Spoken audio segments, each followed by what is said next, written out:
evening, everybody. Toppenish High School welcomes all of you to Wildcats Stadium, home of Bob Winters Field, for tonight's contest between the visiting Wapato Wolves and the home team, your Toppenish Wildcats.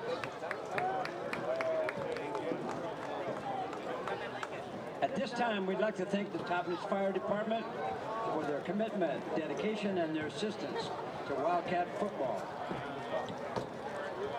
We also take this time to acknowledge that we gather and educate as the Toppenish School District on the ancestral lands and territories of the Confederated Tribes and Bands of the Yakima Nation. The Confederated Tribes and Bands of the Yakima Nation, who since time immemorial have hunted, fished, and gathered and stewarded these lands throughout generations. We respect their sovereignty and express our deepest gratitude for all the past, current, who are still here today, and future generations of stewardship and protection of these lands and waters.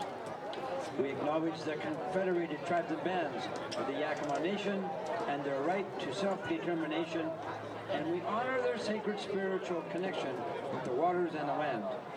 We remember and honor the Yakima peoples as their caretakers of these lands, their connection to this region, and appreciate the opportunities to live, flourish, and learn on their perpetual homelands.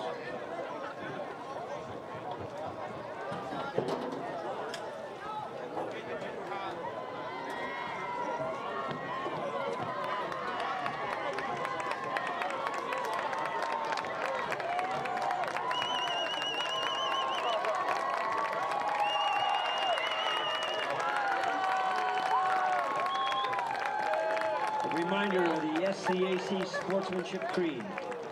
The SCAC encourages and promotes good sportsmanship by student athletes, coaches, parents, and spectators. We strive to create a competitive yet positive atmosphere where everyone feels welcome. We ask that you cheer for your team and be respectful of the opponents and the officials. As SCAC student athletes, we commit to fair play, responsibility, and respect. We strongly encourage you to do the same. This is the SCAC, the Conference of Champions.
That's sophomore. That's freshman. That's the juniors.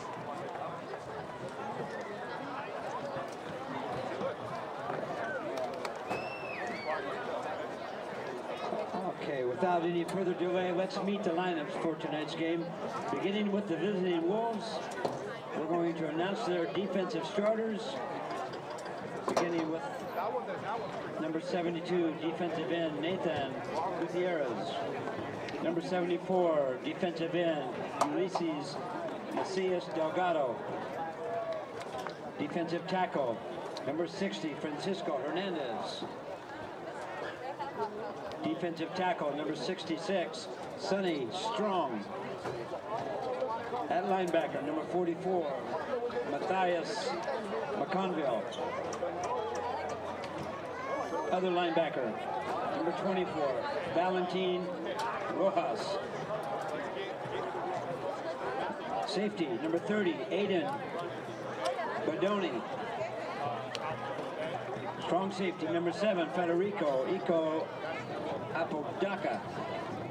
Free safety, number 15, Omar Arispe.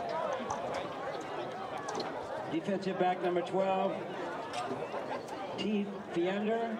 And defensive back, number 32, Raul Sanchez III. And now, the home team, the Wildcats.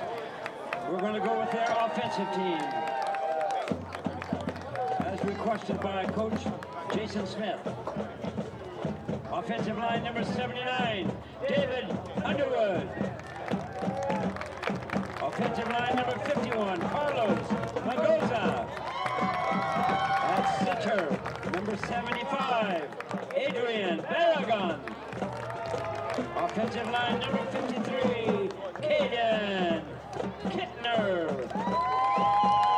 Offensive lineman, number 74, Anthony Nava. At tight end, number 32, Louis Gatka. At wide receiver, number 6, Leonardo Betancourt. Wide receiver, number 15, Alec Zapian.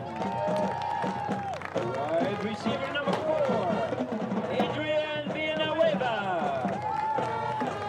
Running back, number 7, Justice Zuniga. And at quarterback, number 15, Jason Sanchez.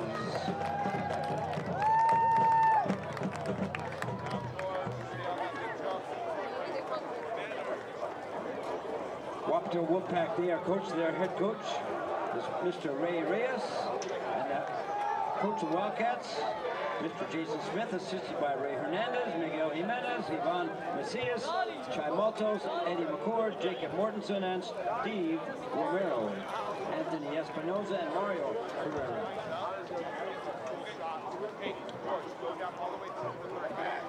Your officials for the game: back judge Jason Ornelas, line judge Phil Lopez, head linesman Frank Navarro, umpire Gene Hayward, and referee tonight, Mr. Sam Nishi.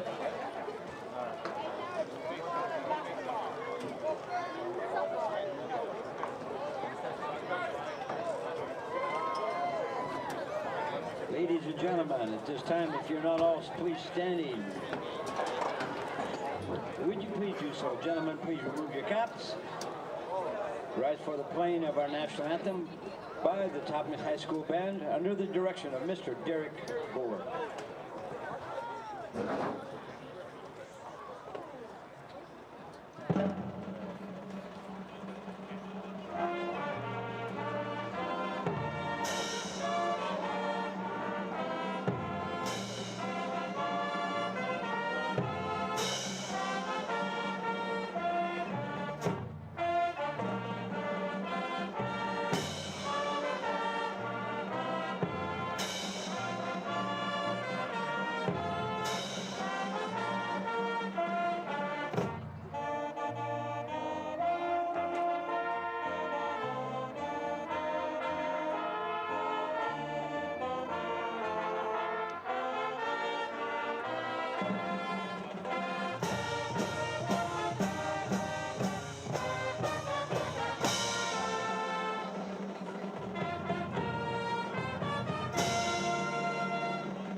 Ladies and gentlemen, inside Wildcat Stadium on Bob Witters Field, this is the THS Digital Media Network homecoming night here live from Toppenish, Washington on this cold, breezy Thursday night. What do you know? Hello, everybody. Again, my name is Antonio Tony D. Dominguez. Thank you for joining us. Well, rivalry game, the Highway 97 rivalry getting ready to get started here in a couple of minutes. Both teams, different stories and different things to be proven here tonight. For the Wildcats, they are looking to find their first win of this regular season, not to mention their first game of conference play here in the SCAC West. And for the Wapato Wolves, they're looking to find their first win up against their top rivals here in the SCAC West. Of the Toppenish Wildcats have not won this rivalry game since 2006. So it has been a long time coming since this Wapato Wolves team has seen a victory up against their top opponents, their top rivals here in the Toppenish Wildcats.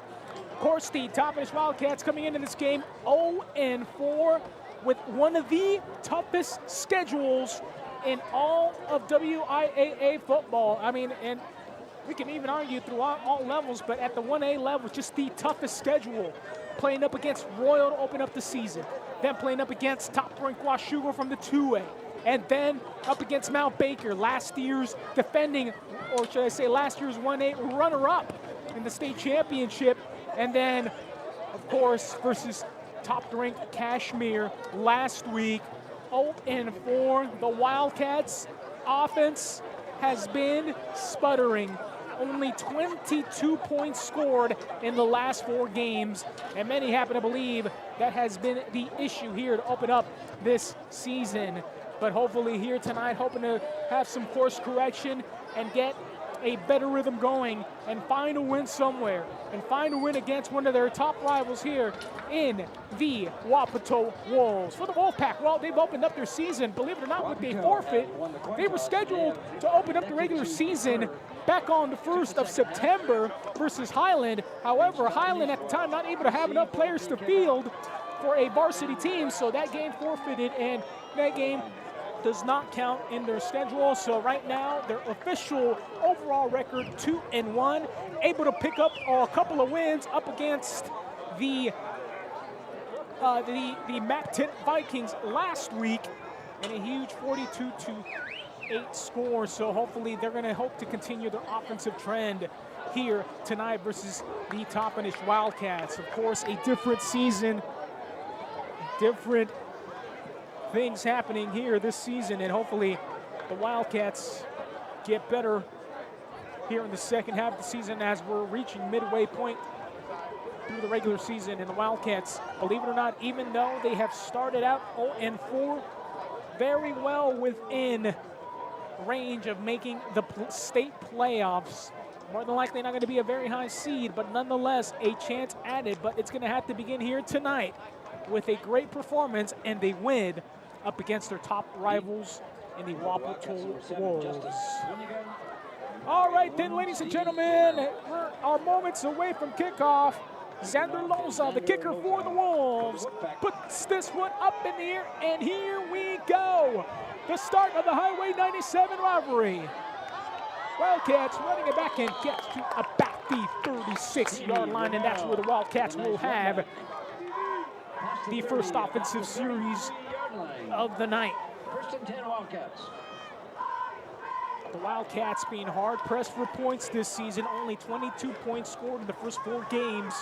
Haven't been able to find any rhythm on the ground. Haven't been able to find any rhythm through the air.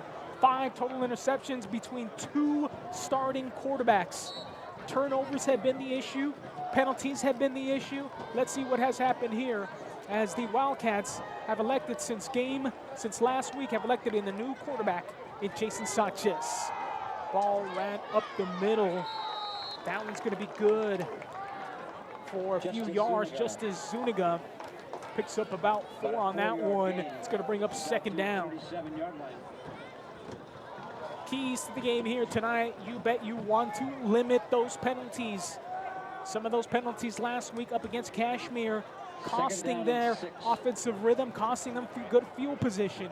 Not able to capitalize on those opportunities. And here comes Jason Sanchez again. Gets the ball. Zuniga again with the handoff this time. Only able to gain about 1 third down coming up. Zuniga again. About 1-yard gain. Yeah, and you got to say, if you're the Wildcats, I mean, you do not want to come out 3 and out up against your rival. We know that they do have a better record than them, but can you really have an argument that they're playing as quality teams as the Wildcats have to open up these first 4 weeks, first 4 games of this season? We don't know, but guess what? Either way, this is going to be a test. Sanchez with the long ball, got it. Oh no, and right through the hands intended receiver, Jack Davila. He had to step on his defensive opponent, and that's going to be 3 and out for the Wildcats. Man, that was a really good shot, but when you have such a young quarterback and Jason Sanchez, just a sophomore, he's going to have to learn the pace of the game and learn when and how to find his receiver. He found him open. He just did not have the correct touch on that football just yet. CJ Torres, the backup quarterback and also starting punter, going to have to put this one away. And the Wolves decide to return this one back, and finally brought down there the returner, Raul Sanchez, with a gain of about 8 on that return. And so the stories for the Wapato Wolfpack have won a couple of games this season, just as much as, believe it or not, that as they've won the last 4 or 5 years, have gone winless for a few seasons. Managed to pick up 1 win here or there, but now with 2 wins and 1 loss, well, they look to have some confidence in them. And let's see what's going to happen here tonight. H.A. Garza, the starting quarterback here tonight for the Wapato Wolves, starting off in the shotgun position. Going to hand that off right into the hands of Daniel Barajas Estrada. He's going to gain about 2. He's going to bring up 2nd down. You know, and if you're like, the Wapato Wolves are still a very young program. They've been rebuilding ever since last year when they hired new head coach and former offensive coordinator for the Top of his Wildcats, Coach Ray Reyes. They hope to have better success, and last year, going through some growing pains. This year, already with 2 wins, I mean, you can call that moving in the right direction. Garza, again, hands it off and only able to get about 1. In fact, actually loses 1. Barajas not able to find very much room through that Toppenish defensive line. And if you notice, that's one of the things the Wildcats do a very great job of in terms of rotating their defensive linemen up front. They always seem to have fresh bodies, so really, that's going to be the strong point here tonight. Garza going to take the step, rolling out to his left, trying to find an open receiver. Is going to decide to take off, and going to be stopped well short of the 1st down. It looks like it's going to be 3 and out. After only a gain of about 2, 4th down coming up. About the 37-yard line. You know, this is a game where you would think that the Wildcats would want to gain some confidence, you know, coming up against what many would call a bit of a rebuild program. I mean, they're going to look to, of course, surprise everybody here tonight, but I mean, Toppenish Wildcats, they've played some very tough opponents these last 4 weeks, so you cannot discount that, and you cannot discount that record, and it's seeming like they are not as good as they've been in years past. So flags on that play. Looks like it will be an illegal formation. Let's see what the officials are going to call out there here on this Thursday night. Of course, for those of you wondering why we are having this game here on a Thursday night and on a Friday, well, of course, referee shortages all across the state and, of course, across the nation.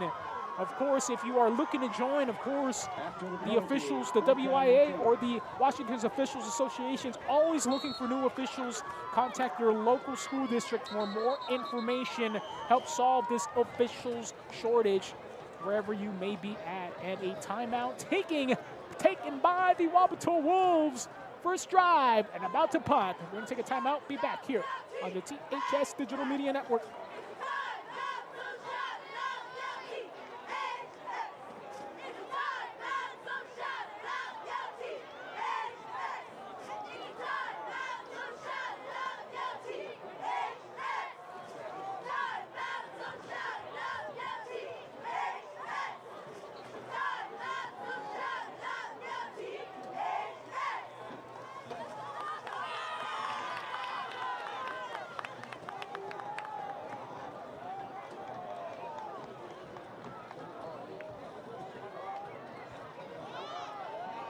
And so welcome back here, THS Digital Media Network. 4th down and about 2 yards to go after the penalty flag assessed at the top in his Wildcats. It's going to bring this up 4th and short.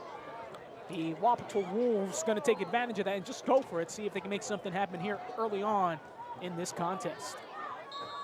Quarterback Garza for the Wolfpack. And they're going to make them, and they're going to give them another set of downs. The second penalty of this contest.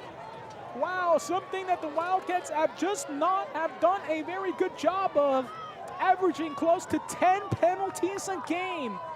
Even in the last couple of seasons, they've just have trouble with that discipline. And I mean, when you've had about close to 3 to 4 years to correct that problem, I mean, really, I don't know what more answers you can throw out there. You just got to do a better job of managing that. You cannot have that kind of play down there. Garza hands it off to his running back and stuffed right there in the middle for minimal gain. Gains about 1 yard. 2nd down and about 9 yards to go. Just averaging 10 penalties a game, even when they had that great season the last few years. That's been one of their Achilles heels. On top of special teams, it just, I mean, I don't know. Very few words can be said as to why that keeps happening. Discipline, discipline, discipline, I guess is what they call it in the game. Can they get better at it? Garza, 2nd down and about 8, dropping back. Looking for somewhere to go, doesn't have anything open, and right there, met in the backfield for a sack and a loss of 1. Good job there by the Wildcat defense. Well, the Wolves just doing everything they can, and right there, Luis Mendoza sniffing that play out, and unfortunately, Garza not quick enough to get away from him. And the loss, and 3rd down and long coming up. Let's see if the Wildcats can get this offensive threat over and done with here. 3rd down and about 11 yards to go. Garza, the quarterback, 3 receivers set. Garza to the back, going to try to run, and no room whatsoever. Gains about 3, and it's going to bring up 4th down. Now you got to ask, what do you want to do? Do you want to put this away, or do you want to run another stunt on that Wildcat defense who, I mean, the last few games, again, averaging 10 penalties a game. 10 penalties. Let's see what's going to happen here. So it looks like the Wolves are going to look to punt this one away, and indeed they do. They get the snap off, and what's going to happen here? Oh, it looks like Flag on the play. That's going to be another one. I mean, that's going to be, I mean, wouldn't that be kind of, I mean, deflating if you're top-finish defense, that if you get another penalty here, what I mean, what are you going to do? I mean, there are only so many ways to say, look at the ball. What else can you do? Look at the ball. You cannot commit those type of penalties, especially against a team like the Wildcats. And so the Wildcats going to need to clean that up, but no penalty 4th down and 8. assessed. They're going to have to re-punt this one, or if they were close, it's almost punting it away, so they're just going to punt it this time. This punt going to be returnable. Running through a few tackles and finally brought down near the 38-yard line. And that's where the Wildcats will begin Justice Zuniga with the return to their 2nd offensive series of this contest. Well, the Wildcats, only their 2nd week with the new starting quarterback in Jason Sanchez. They're hoping for him to become the next quarterback for the foreseeable future. And the unfortunate benching of CJ Torres, who was just struggling through the first couple of games. And that ball handed off to Zuniga and stopped in the backfield for a loss of 5. That's not the way you want to start out offensively if you're the Wildcats. And indeed it isn't. And when you have a young quarterback like Jason Sanchez, who's still getting used to hanging in the pocket, knowing when to throw the ball away, it's going to take a little while.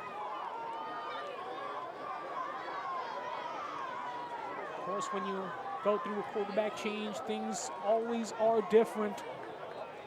Sanchez dropping back. Immediately finds an open receiver, getting to the 50-yard line. That pass complete from Sanchez to Luis Gatica. That's good enough for another first down. 50-yard line. That's the Luis Wildcats' Gatica, first just the junior. first down. Let's see if the Wildcats can continue on this offensive rhythm. Remember, a total of 22 points scored on offense in the last 4 games. Take that into context. In the Wildcats' last football game, 22 points. That ball wide open and Bancourt right at the 30-yard line, 29-yard line. Looks like that's where the referees are going to mark it at. That's a great long pass. Jason Sanchez looking, and he just is able to find it there. No problem in that one. Just stepping up, finding his open receiver, and look at that. Great completion and another fresh set of downs nearing the red zone now. Sanchez dropping back, rolling out to his left. He's going to take off himself, and he's going to be out at about the 20. And it looks like he's going to be able to pick up another fresh set of downs. Well, this is the Wildcats that everybody knows and loves. Able to move the ball on offense, able to stop the ball on defense. Doesn't matter who you are. The Wildcats up against the Wolves, showing some great things out here. 4:41 remaining here in this opening quarter, and right now looks like they're a bit of a small break for an equipment check. They're on the rolls.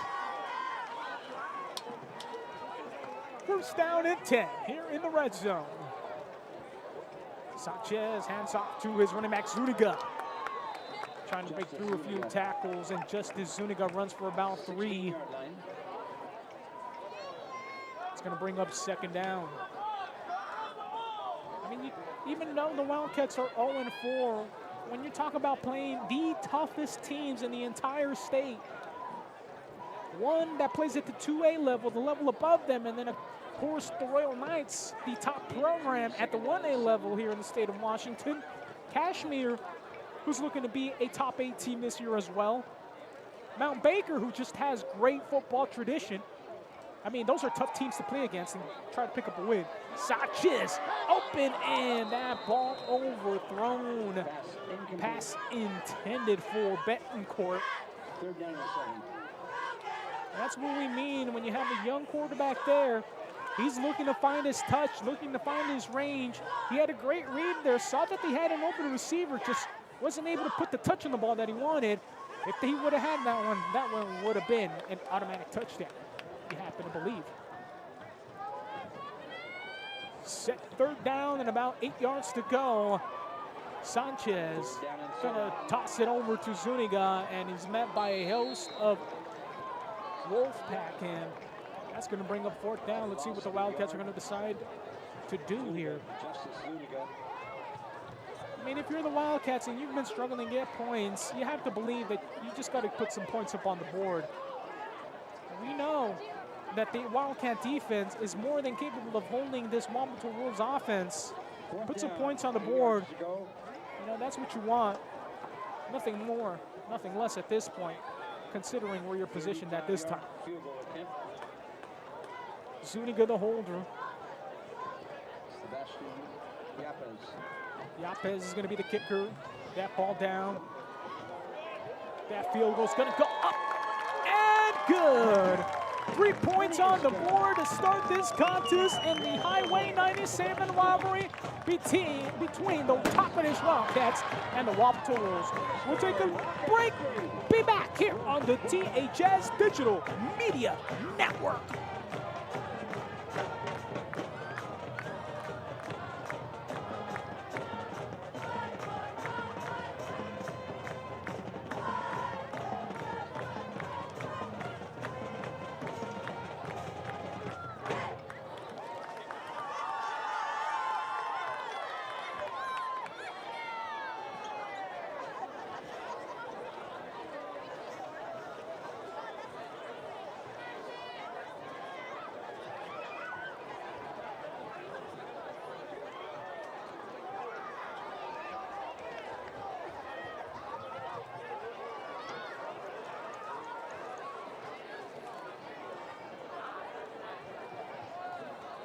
Top Range High School class of 2013 alumni, please stand.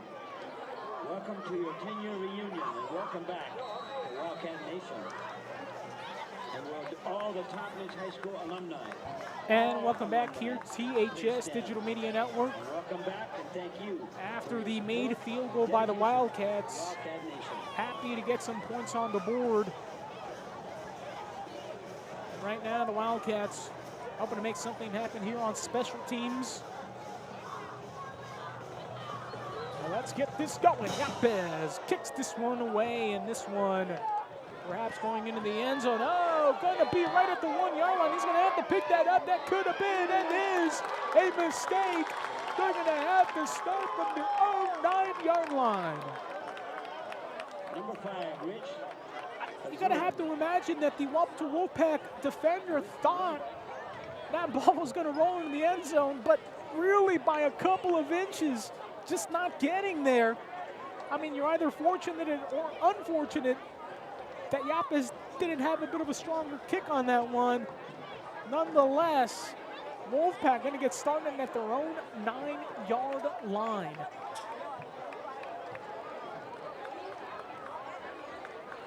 This is definitely not the position you did not want to be in if you're the Wolfpack. Let's see what's going to happen here. 9-yard line, 1st and 10. So Wildcat defense back on the field. And the Wolfpack back on offense. Garza dumps it off to his receiver. First completion of this contest. Reception good there by Jacob Bob. Gains about 7 on that one. Pushed out of bounds. About a 7-yard gain. 2nd down and 3. Here's they're going to look that clock. Finish up this first quarter. 2nd down and about 3 yards to go. Garza with an empty backfield. He's going to take the snap, rolls out to his right, and being met by a host of Wildcats, and he's going to lose about 7 on that attempt. It's going to bring up 3rd down. On the play.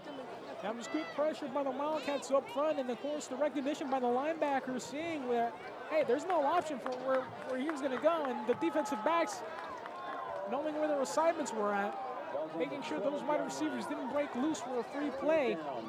Great job there overall by the Wildcat defense. 3rd down and 8 yards now for the Wolfpack. After a big 1st down, Garza going to drop back. Wavering through some defenders, looking to find something and not able to find anything. Slipping through a tackle, another one. Trying to find an open receiver and incomplete. As quarterback A.J. Garza slipping through a couple of Wildcat defenders. You know, that's what he did, and great job by the Wildcat defense. They should have had a sack on that one. They should have had him for a loss of about 5 yards. But A.J. Garza, oh, he's scrappy when he's on his feet, rolling out and then trying to find an open receiver. Didn't get anything there, but nonetheless, a 3 and out. Back to punt. Wolfpack going to punt this one away, and the Wildcats are going to let that one bounce. Great field position to start for the Wildcats inside the 35-yard line. Let's see, at about the 33. Let's see if the Wildcats are able to punch it into the end zone here on this offensive series.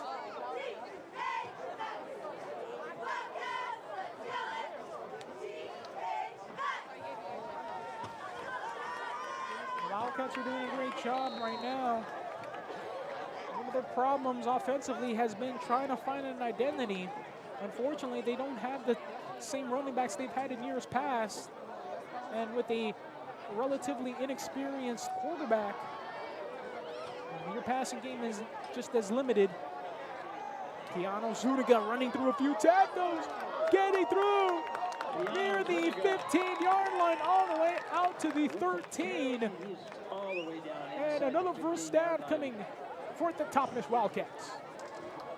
Great running and great blocking there by the offensive line there on the right side.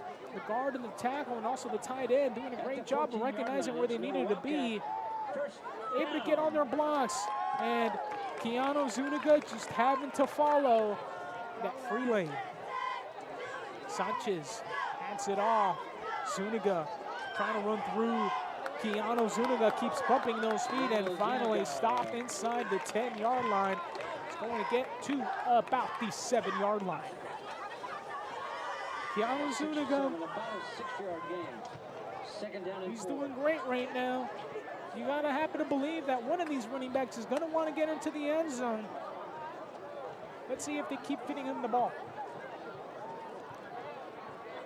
Sanchez getting his team set. He's gonna take the snap, hands it off again to Zuniga through the middle. And he's gonna be tackled short of the goal line at the 3. It's gonna bring up a first down and goal for the Wildcats.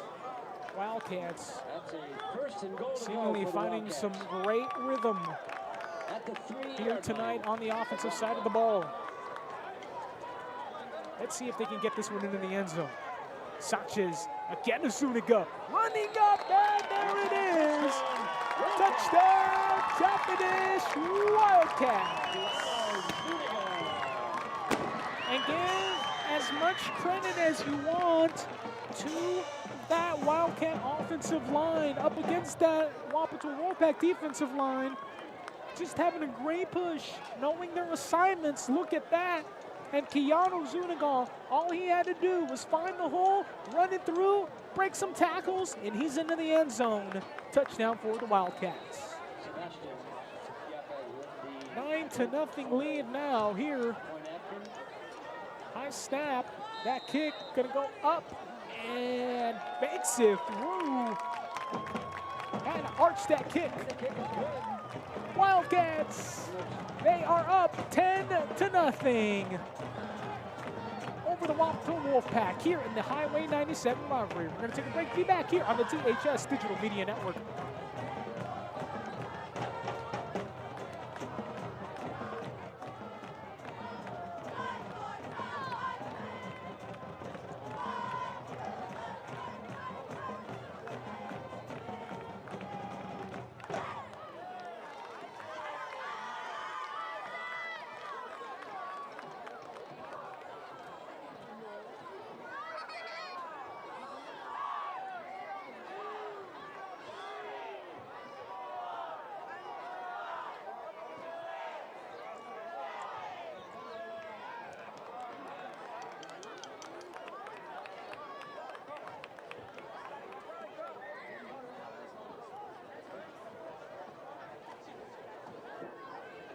Wapato, number 30, Aiden Badoni, and number 5, Rich Azurin. And welcome back here on the THS Digital Media Network. Wildcats after the touchdown by Keanu Zuniga on a great offensive drive done all through the ground. Yapez is going to kick this one away. Wolfpack going to be returning this one. Breaking through a few tackles and finally stopped at the 25-yard line. 10-yard return there by number 30, Aiden Badoni.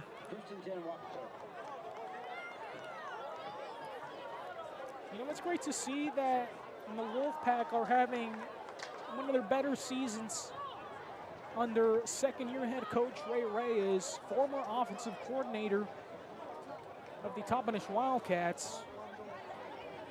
They're doing a great job, but the Wildcats clearly right now showing that they still have that competitive spirit. They go around and stopped at the goal line. No gain on that one. Badoni stopped right at the line to gain. That's going to bring up second down and 10. And that's going to be the end of the first quarter. Wildcats, touchdown and a field goal, up 10-0 here on the Highway 97 rivalry between the Toppenish Wildcats and the Wapato Wolves. Make sure to like, subscribe, and follow, and never miss out on another THS digital media event. We'll be back here live. Carly's Coffee and raising money for childhood cancer. Please consider donating during this Dash for Cash and helping Abby and Kara in their fight. Thank you, Blaine. The last one, I'll tell you how much we made. September.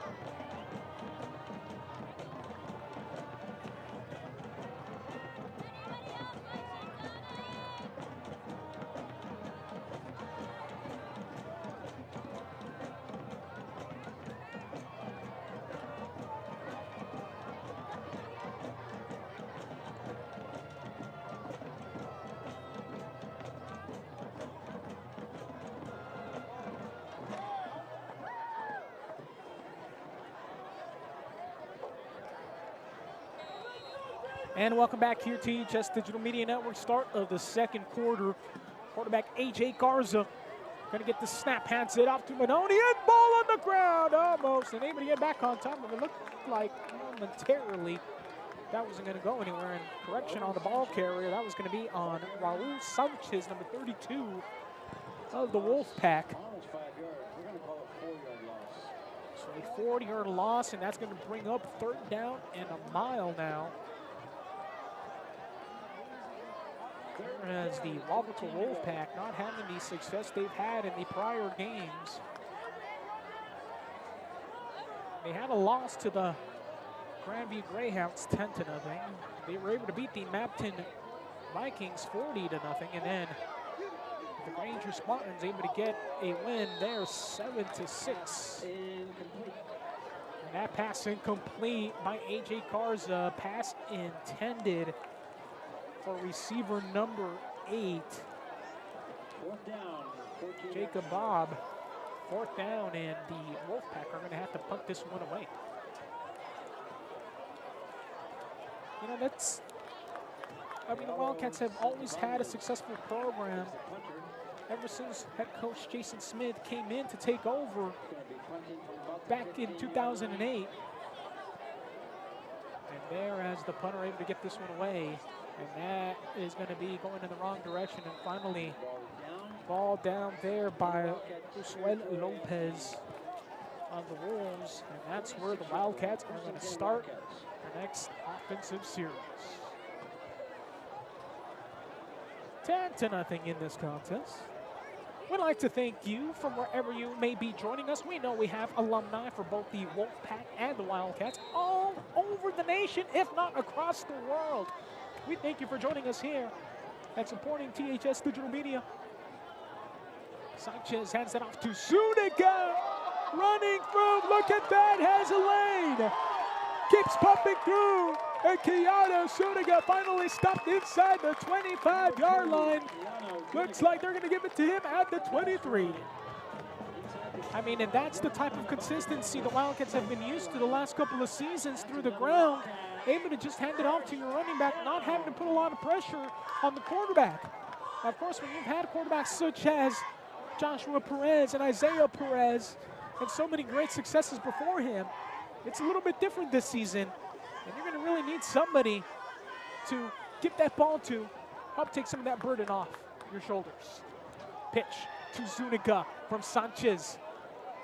And Keanu Zuniga is going to pump forward for about a gain of 4. It's going to bring up 2nd down. Let's see what's going to happen up next. And this is the way that you give your quarterback some confidence without having to put him in a position to make some big decisions. Especially when he's not used to being in the pocket, when he's not used to making some big or medium or even short throws. You just want to get him comfortable. Give him some confidence that he can run an offense. Sanchez finding it. Oh, look at that through a couple of defenders. What a pass and a touchdown. Jason Sanchez's first passing touchdown to Louis Ganica. And that's going to put the Wildcats up by another 6 points, and perhaps 7 pending the P18. And that's what we're talking about. When your offense is going and churning, when you're running it through the ground, you're just handing it off to Keanu Suniga, having him get some rushing yards. All you got to do is just tell your quarterback, hey, this is where we're going to run. This is where you're going to see an open receiver. Get it there, and good things will happen. And indeed it has. Wildcats, after that passing touchdown from Jason Sanchez to Louis Ganica. 17-0 now the score over the Wapato Wolves here in the Highway 97 rivalry. We'll be back after this short break.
And welcome back here, THS Digital Media Network. Wildcats getting ready to kick this one off. Yapes boots that one away. Oh, off the Wolfpack returner. He's going to have to pick it up, trying to run through some tackles, and finally brought down inside the 20-yard line. Here is the Wolfpack struggling to get anything going out on offense. I mean, and perhaps this is just the difference we've talked about these last few games. The Wildcats facing very tough opponents. We talk about the Royal Knights. We're talking about the Washougal Panthers. Then the Kashmir and Mount Baker. Just very tough games to win. And let's see what's going to happen here. So quarterback H.A. Garza right back at it. They're going to run through, and Garza taking it himself and stopped after about a gain of 6.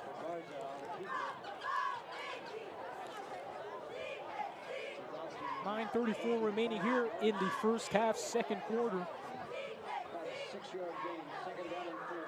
Well, if you're the Wolfpack, the Wildcats are unlike the other teams that you faced. You need to be able to make something special happen on offense in order for you to have an opportunity to put some points up against this very tough Toppenish defense. Garza trying to run through and finally brought down behind the line of scrimmage for another sack. And a great play there from Carlos Melgoza with the sack. It's going to bring up third down. Well, when you have a player like him in your backfield, something you want to avoid. Getting that front line, that front four of the Wildcats doing a tremendous job here against this Wolfpack team. H.A. Garza hands it off to his running back, trying to get somewhere. And couldn't get very much, about a yard on that. One's going to bring up fourth down.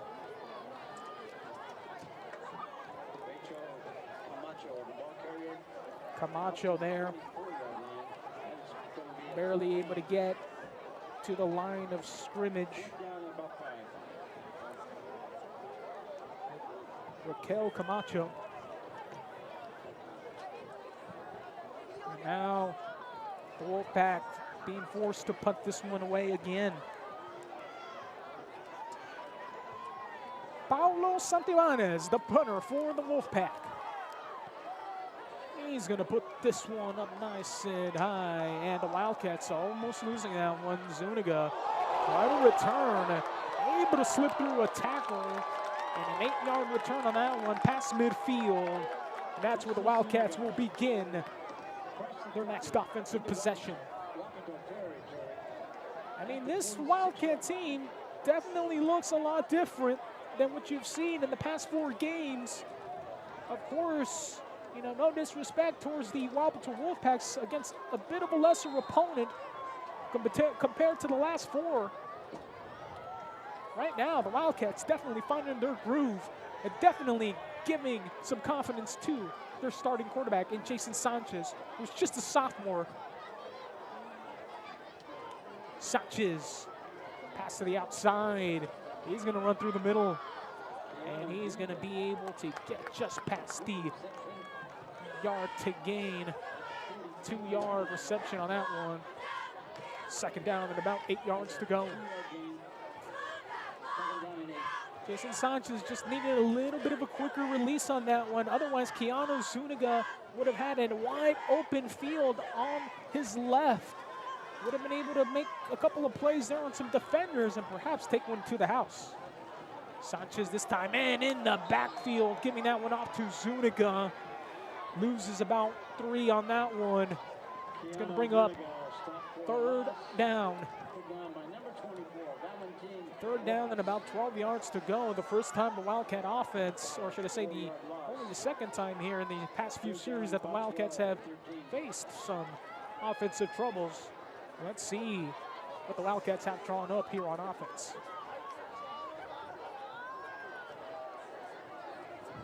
Sanchez scanning the field, and that pass is going to fall incomplete, intended for Louis Gatica.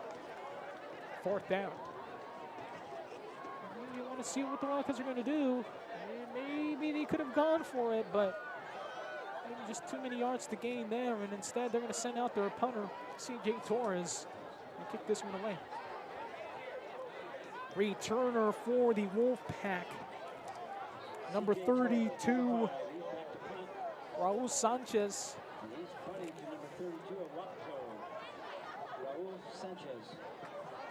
CJ Torres with the snap. Torres with a great punt.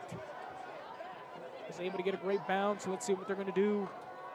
And this ball taking a great roll. And that's where it's going to land at the 12-yard line. Wildcats getting ready to go back on defense. Let's see if they're able to get another stop on the Wolfpack offense. Yeah, the Wolfpack just haven't been able to find very many positives here. I've tried to run the ball a couple of times. They have gained some yardage, just not the kind of yardage that we would want to see. And they kind of want to limit their passing attack up against this tough Wildcat defense. That's so A.J. Garza. It's going to be at the quarterback position. Garza going to take a shot, and that pass too low. Pass intended for Jacob Bob. It's going to bring up 2nd down and 10. 6:22 remaining here in this contest. The Wildcats have done a pretty good job of, in years past, of shutting down the Wolfpack offense. So far, so good. Let's see if they can keep that trend going here tonight. A.J. Garza gives it off to his running back, trying to push through, and gains about 2 yards on that carry. It's going to bring up 3rd down and about 8 yards to go.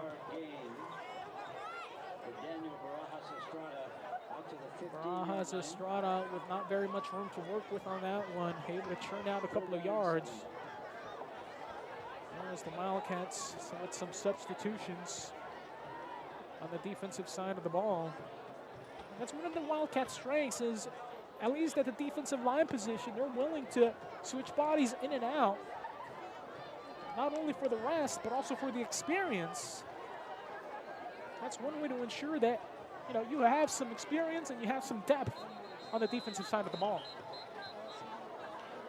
It looks like there's going to be a delay of game on the Wolfpack.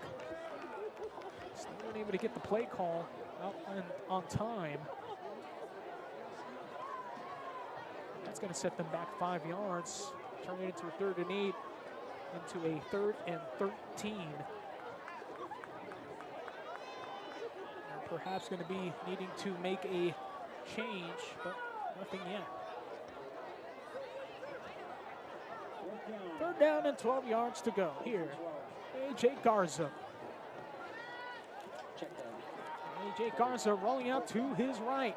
It's going to go for the long ball. And that ball intended for Rich Azurin. Right through his hands. Ball falls incomplete. And that was a good look. The Wolfpack receiver having a step on the Wildcat defensive back. He's trying to track that ball down. But unfortunately, that ball just out of the reach. 4th down, 4th and 12. So the punter out here. Going to take this snap, and looks like another penalty. This could be an offside penalty on the Wildcats. Let's see what it's going to be called.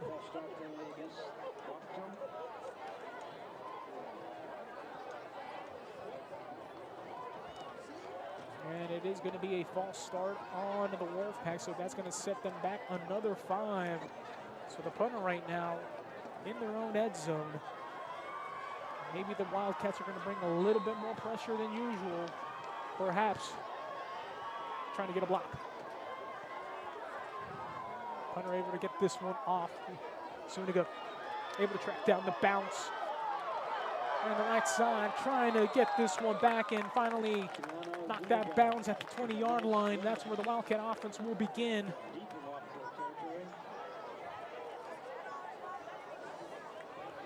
At this time with the homecoming royalty, please report. So 5:17 remaining here in the first half, second quarter. Please report to the track show.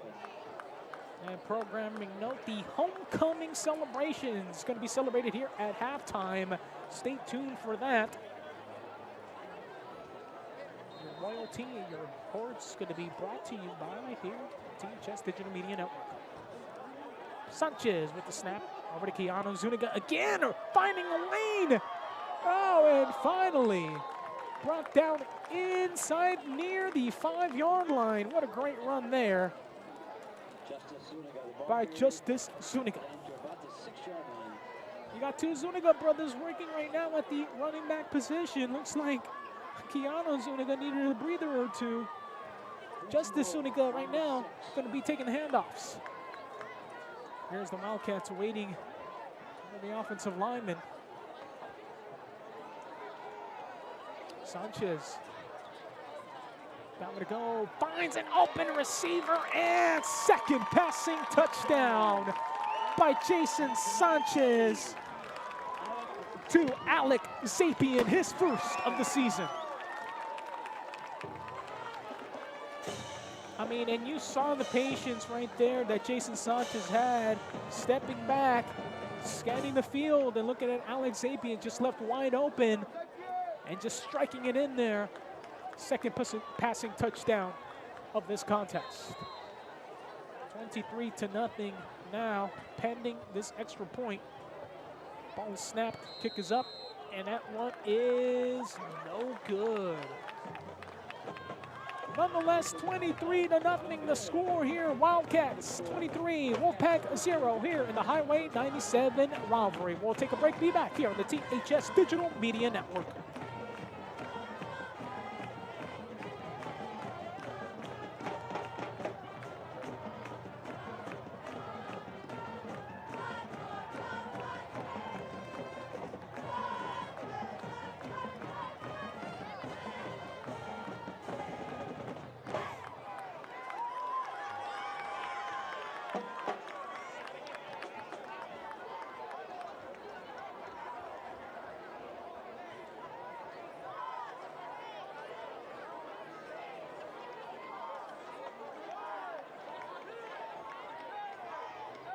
ladies and gentlemen, when we had our dash for cash, you all were generous.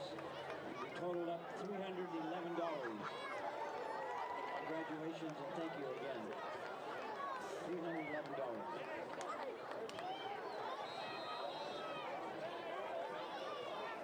And welcome back here, folks. THS Digital Media Network, Highway 97 rivalry. The Wildcats up 23-0 after the second passing touchdown from Jason Sanchez to Alec Zapien. And Yapez kicking this one away. Walk back under the side to return it. Falling down and finally brought down inside the 25-yard line. About a 10-yard return by Aiden Madoni. 4:39 remaining here in the first half. Well, what can you say? The Wildcats have gotten back on track offensively, have scored just as many points as they scored the last 4 games, 23 points compared to the 22 in the last 4.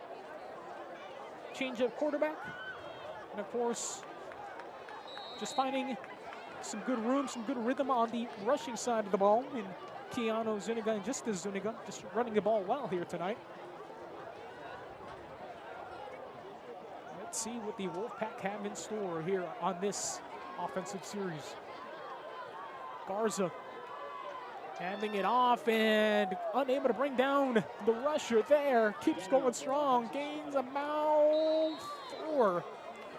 Keeps moving forward. Daniel Barajas Estrada with another carry. It's going to bring up second down. At the 30.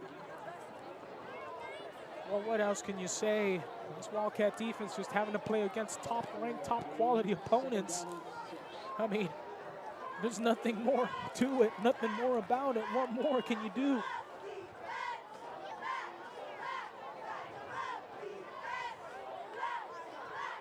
And so now, second down and about 7 yards to go. A.J. Garza going over to his right. Gets that pass right into the hands of his receiver, Omar Azripe. Able to gain a first down. And that's a Wapato first down. See if the Wildcats are able to hold these Wolfpack scoreless here in the first half. 3:45 remaining.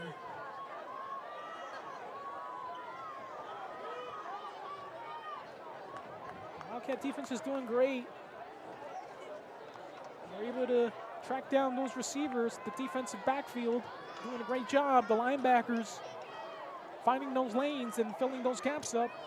And the front line just having a great push up front. And looks like a penalty on the field. Looks like this one's going to be on the Wolfpack. It's going to be a 5-yard penalty, first down coming up regardless. That's a false start. Procedure against the Wolfpack.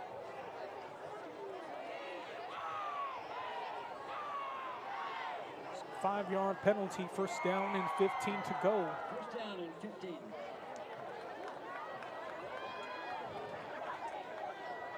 So A.J. Garza with the chance here. Step back in the pocket. Not able to find an open receiver. Pressure and sacked and brought down, but a flag on the play in the backfield. Let's see what's going to be called. Might be in the area of holding, but we'll see. And it's going to be a face mask against the Wildcats, and that could be a Wolfpack first down after it's all said. It's going to depend on the nature of this flag. It could be a personal foul or it could be a 5-yarder. Let's see what the officials are officially going to rule on here. 3:11 remaining here in the second quarter.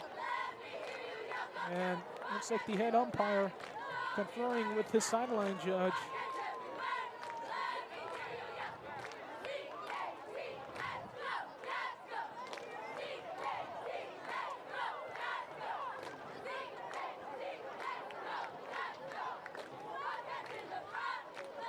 So I'm not sure. I think it's going to be of the 5-yard nature, maybe. And indeed it is. So not a personal foul. Had it been a personal foul, it would have been a 15 yards and a loose set of down for the Wolfpack. So fortunate there. Other way, third penalty of this contest for the Wildcats. A.J. Garza looking for the long ball. Pass defended there. Justice Zuniga clamping down defensively on Aiden Badoni, the intended receiver. You know, and A.J. Garza had the right idea. Badoni did have a step on Zuniga, but Zuniga just with a little bit more speed, able to catch up to Badoni. And look at that, just able to put his hands in there, break that pass up. And eliminates any threat there by the Wolfpack. So second down and 10 yards to go. And the referees are calling for time, I believe. And we're going to get things sorted out. Looks like the umpire again going over to the sideline judge.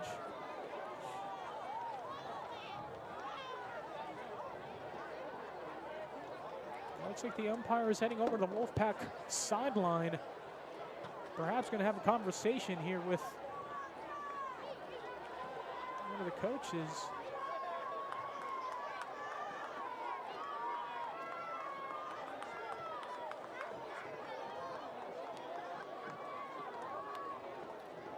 And so they're taking their time discussing it. 3 minutes remaining here in the first half.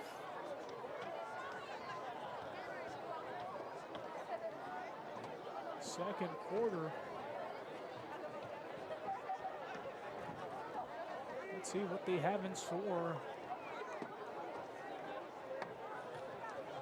Looks like nothing's going to come of it. And, oh, that's the first thing I've seen in a while.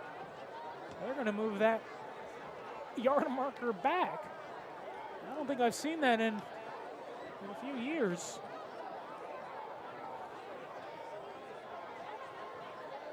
So they're going to reset the play clock.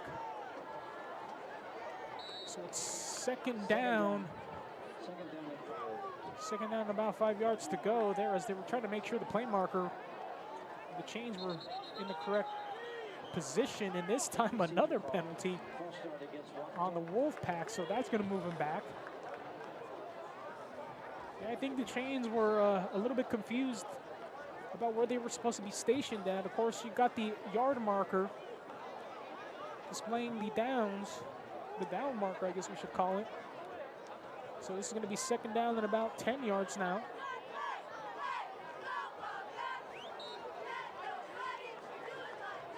So 2:52 remaining now.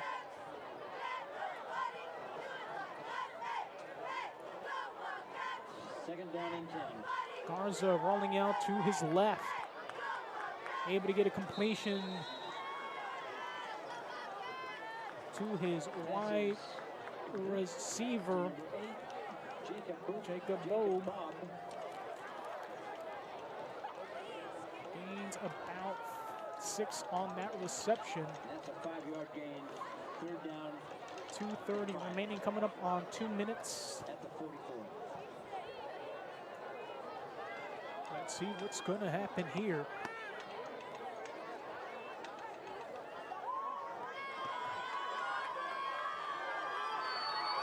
A.J. Garza stepping back, watches it, and the Wildcats able to stop the receiver from any more gain. Jawan Aranda. It's going to bring up fourth down and about 2 yards to go. I mean, you're going to have to imagine that the Wolfpack are just going to go for it.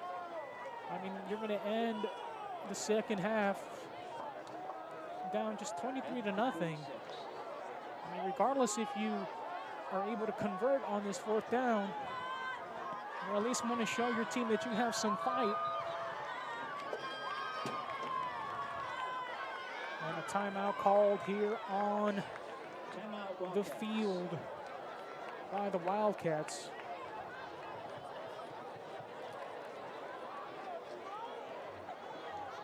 Let's See what they're able to do here. 30-second timeout.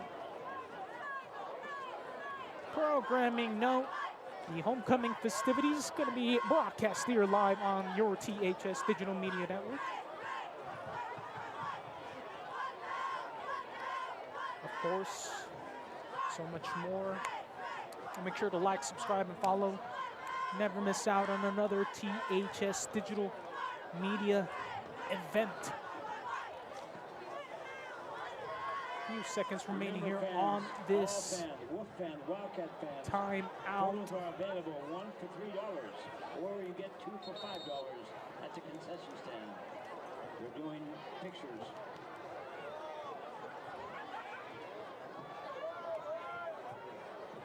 Let's see what happens here. 4th down and 2 yards to Fourth go. down and about 2 yards to go. AJ Garza hands it off, and that one is going to be short, but a flag on the field. There is a yellow penalty flag on the field. Let's see what it's going to be against. If it's on the Wolfpack, turnover on downs. If it's on the Wildcats, and it is on the Wildcats, so it's going to bring up a fresh set of downs now for the Wapato Wolves. I mean, what else can you say? There's just not very much that you can do.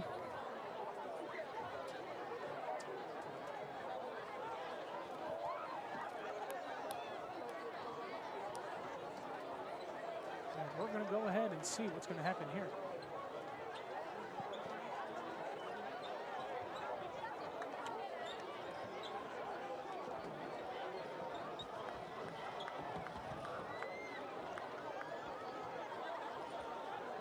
Personal foul against the Wildcats. That's a 15-yard penalty.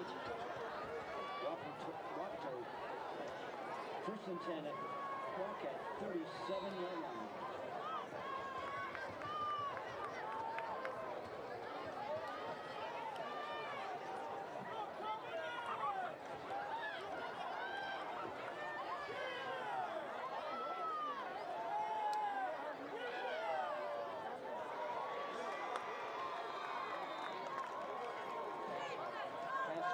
To number 15, Omar Arispe.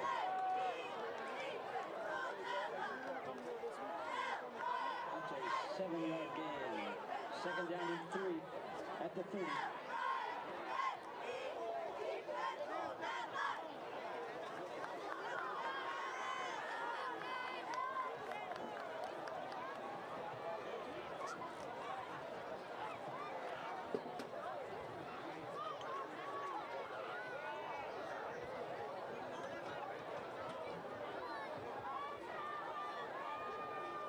Officials have moved the ball back to the previous spot at the 37.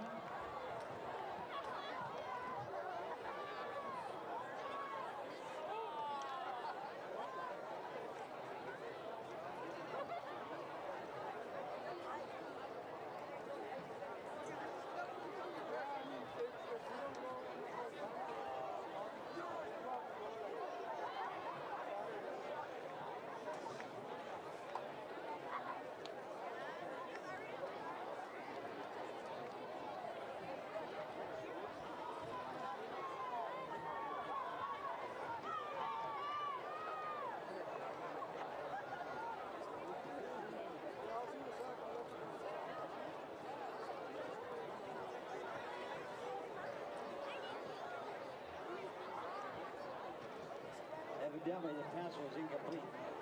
2nd down and 10 yards to go.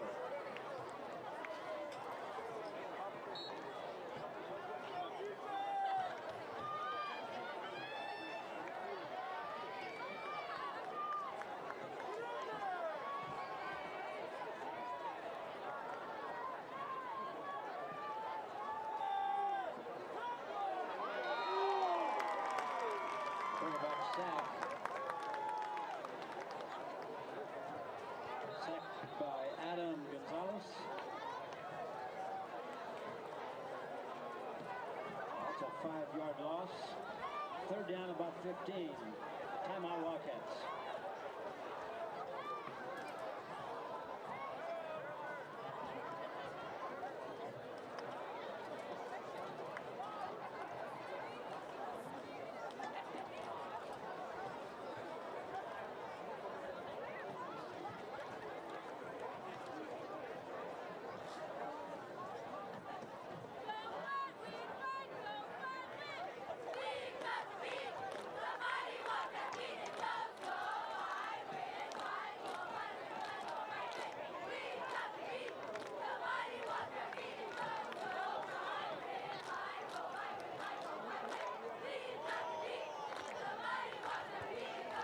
Momentary break there, so timeout called by the Wildcats.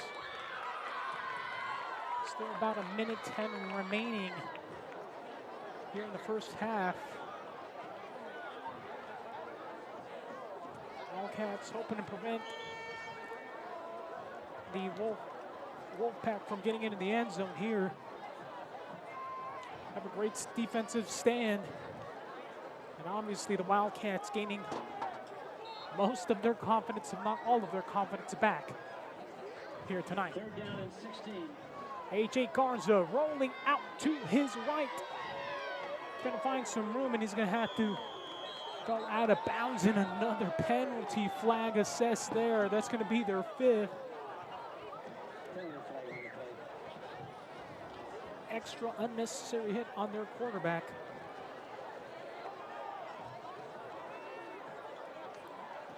And that's going to give the Wolfpack a fresh set of downs inside the red zone. 53 seconds remaining.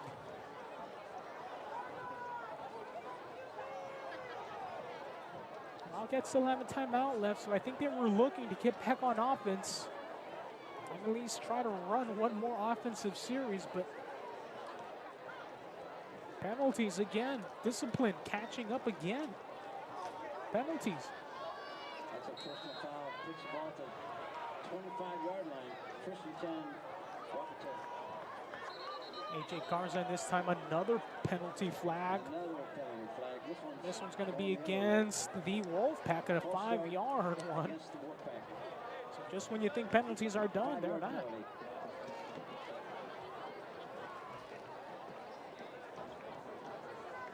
So that's, shooting yourself in the foot. You get a penalty, you get some extra yardage, gets you into the red zone, and now it pushes you out of the red zone, only by 5 yards, but either way, you're right there in great position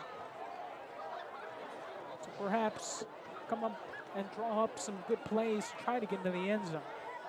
A.J. Garza now rolling out to his right. Trying to slip through. Tries to find an open receiver and through the hands in, dropped by the intended receiver, Daniel Barajas Estrada.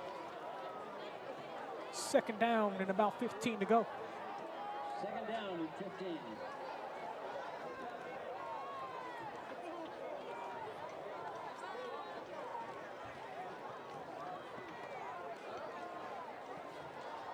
Three seconds remaining here in this first half.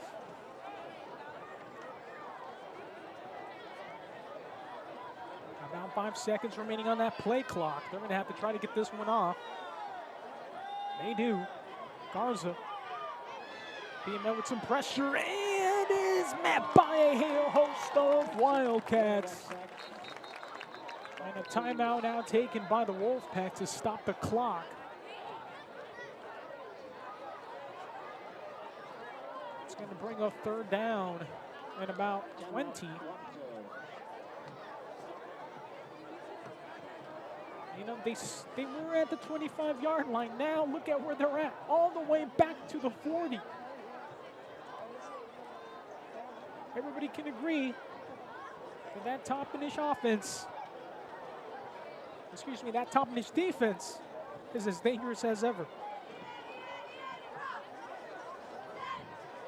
The Wildcats are doing such a great job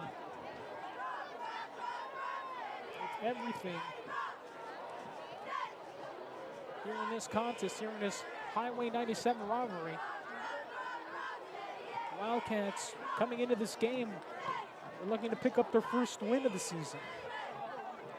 We're looking to make a statement here tonight with the rest of the SCAC West on notice that the Wildcats, they may be 0-4, but by no means are they ready to give up or quit. 3rd down and 25 yards to go from the 40. New quarterback in play, and he's going to be brought down at the 45-yard line. Another quarterback And that's going to bring up 4th down. What are the Wolves going to decide to do? And a timeout now by the Wildcats. And timeout charge to Wildcats. Let's see what their intentions are going to be. They're going to be left without any, so I have to imagine that maybe they're looking for a return if the Wolfpack are going to punt it away, or maybe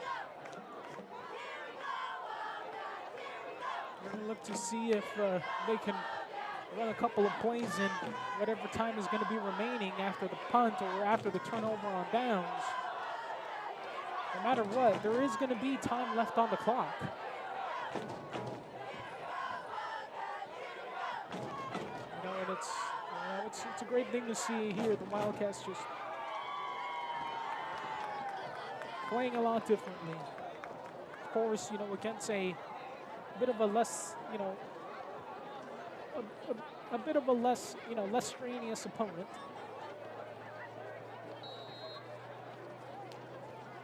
As mentioned, new quarterback out there, Federico Aporoca. And a long pass in. That pass intended for Jaywan Aranda. As the defensive back, Alex Sapien, having an opportunity to bring that one down. Excuse me, Keanu's only got an opportunity to bring that one down, but just right through his hands and dropped that one. So 11 seconds to go. What are the Wildcats going to try to do? I mean, what can you do, really?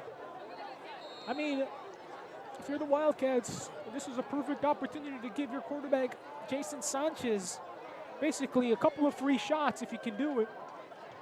Take some deep shots. Try to see if you can connect with one of your receivers. That's all you can do, really, and that's going to be a false start. Well, that's not the way to do it if you want to do it like that.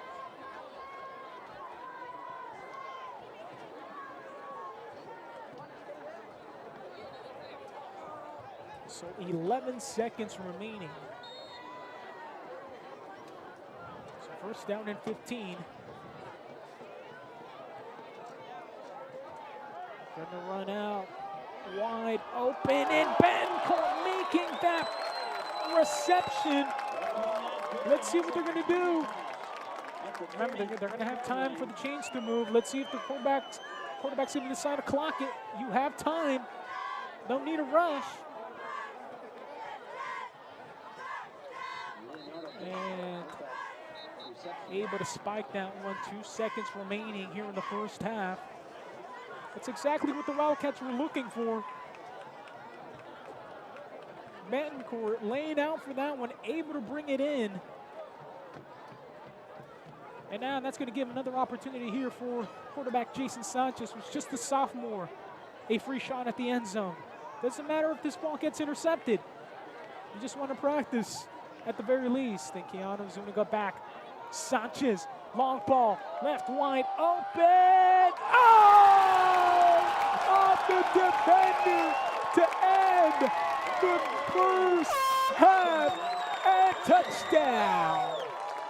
Third passing touchdown for Jason Sanchez and the Wildcats to Jack Davila. Unbelievable. I mean, that's all you could have hoped for. Sanchez could have put a little bit more air under it, you know, could have put a little bit more power under it.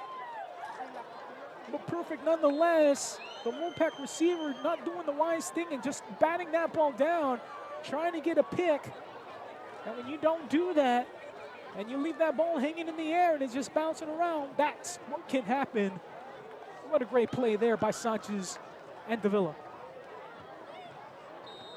Kick is going to go up, and good. PAT. 29-0. Wildcats. After that last second Hail Mary pass from Sanchez to Davila, they lead 30-0 here in the Highway 97 rivalry over the Wapato Wolves.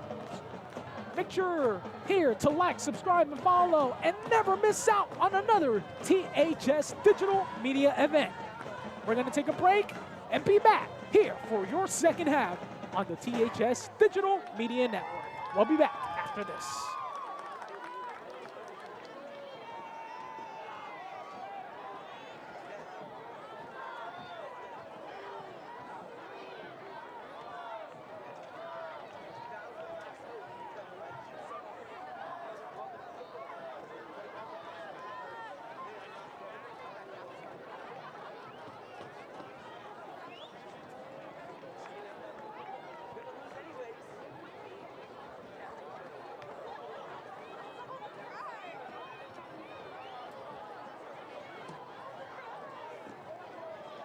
Ladies and gentlemen, this is homecoming 2023.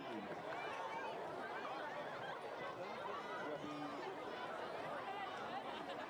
entertained by the homecoming royalty in just a few minutes until they get the field cleared.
Ladies and gentlemen, down on the east end of the field, our royalty will be coming from that end of the field. We're starting with our freshman, Prince. The freshman Prince is Amir Pena, son of Alberto and Maria Pena, and he is escorting the freshman princess, Sofia Mendoza, the daughter of Omar and Maricela Mendoza.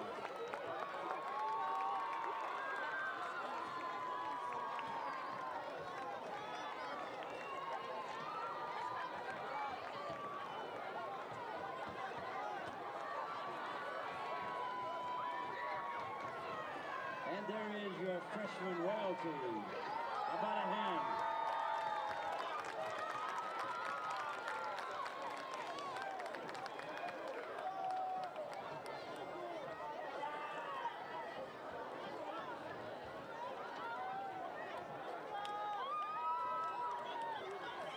And now, following the freshman royalty, have the sophomores.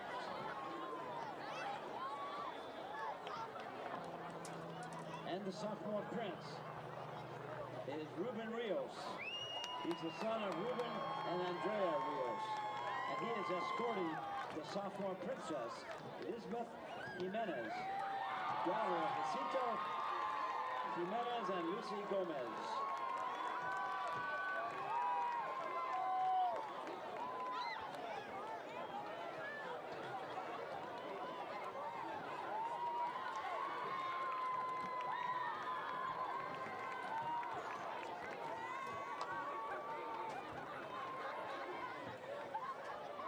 About another round of applause for the sophomore royalty.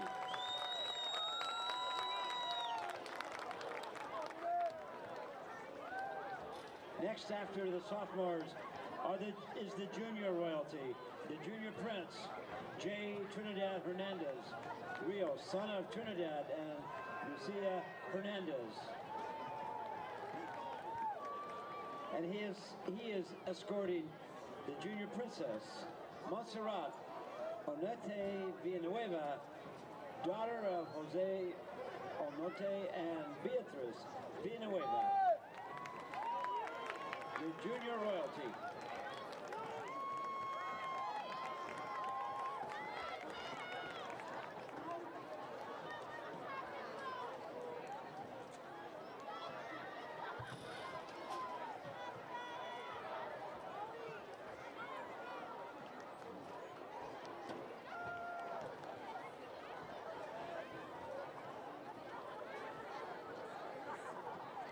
How about another round of applause for our junior royalty?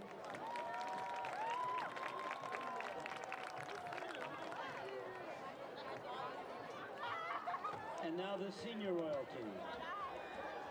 Senior Prince, Logan Charlie, son of Cameron Charlie. And he is escorting the senior princess, Alexa Alvarado, daughter of Michael Alvarado and Nancy Mota.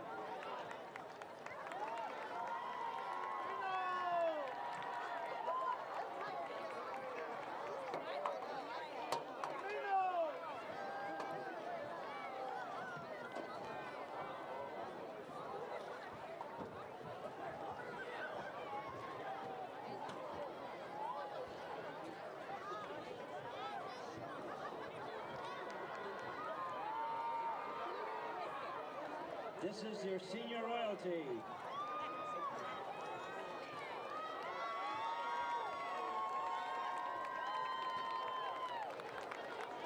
And next, royalty, the Duke and Duchess. The Duke is Ricardo Peralta Ortiz, son of Eva Ortiz. And the Duchess, Joanna Camargo, daughter of Alejandro and Angeles Camargo, and they could not be with us tonight. This is the Duke, Ricardo Peralta.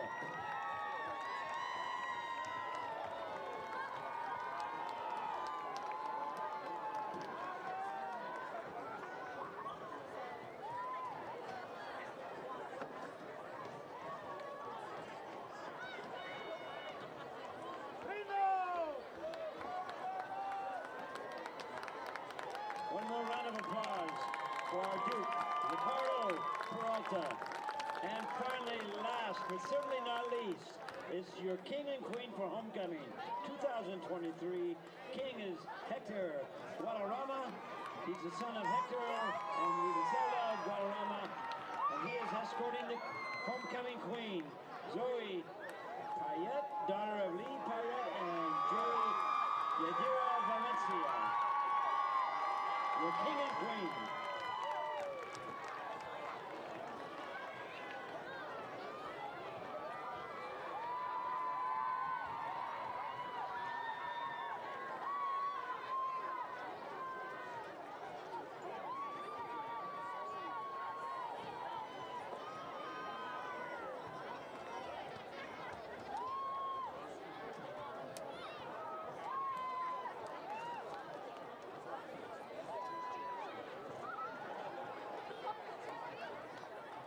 How about another round of applause for your King and your Queen? Homecoming 2023.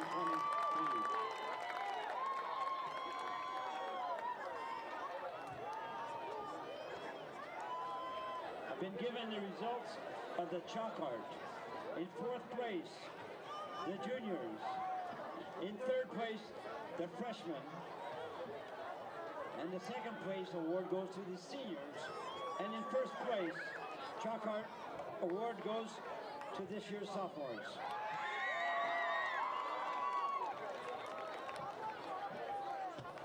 And your mural competition in fourth place, again the juniors. Third place, again the freshmen. Second place in the mural competition was the sophomores. And in first place, the mural competition, the seniors. Freshman mural painted by Helen Sekakwaktawa and Mackenzie Adams. Sophomore mural painted by Celine Godina. Juniors mural painted by Araceli Flores. And the seniors mural painted by Cinderella McLeod. Congratulations to all the royalty. How about one big more round of applause for our royalty tonight for homecoming.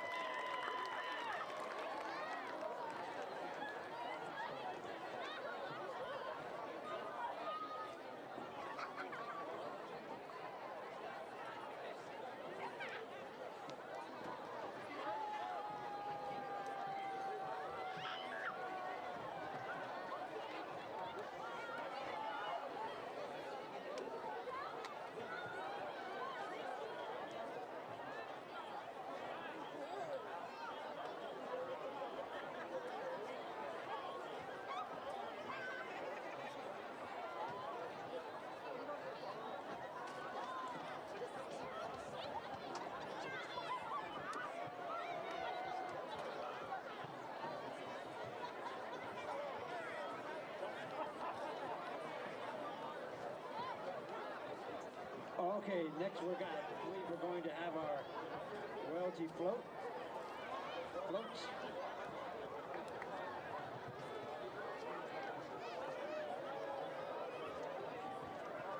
And by classes, our freshman float should be first.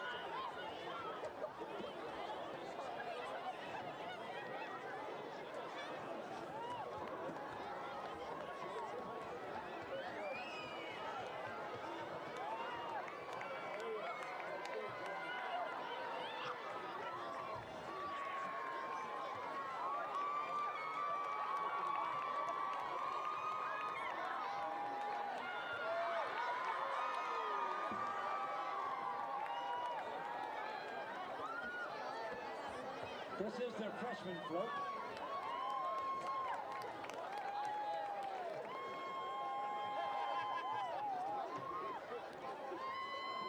Viva Las Vegas. And after the freshman float should be the sophomore float.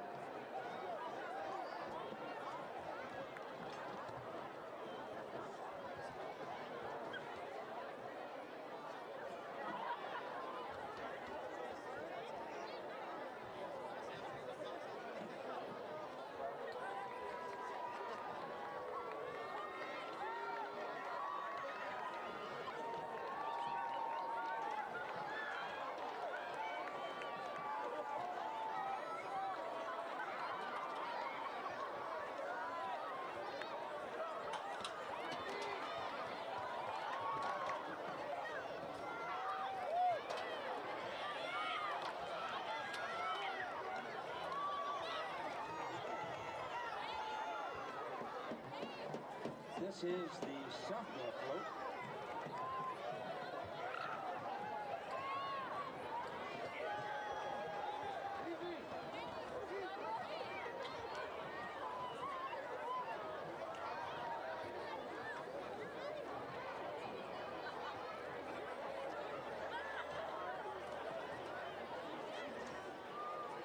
This should be the junior float.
Junior float had a mechanical breakdown.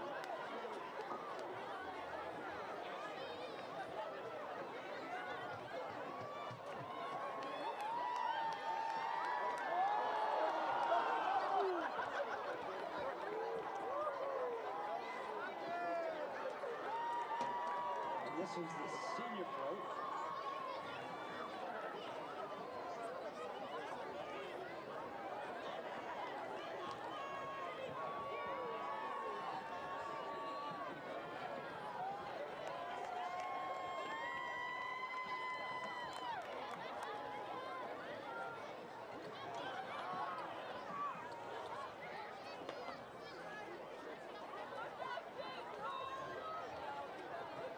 And this is the senior float, and I've been told we're going to have a fireworks show right now, so it's okay to start the fireworks, boys.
And welcome back here, THS Digital Media Network.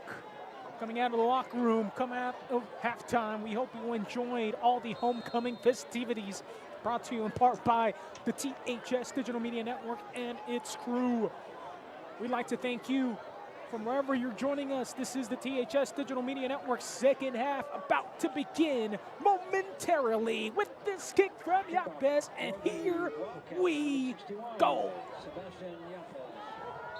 The Wolfpack are going to recover that ball at about the 32-yard line, and that's where the Wolves will go to work. And let us see here what kind of adjustments the Wolfpack have made. And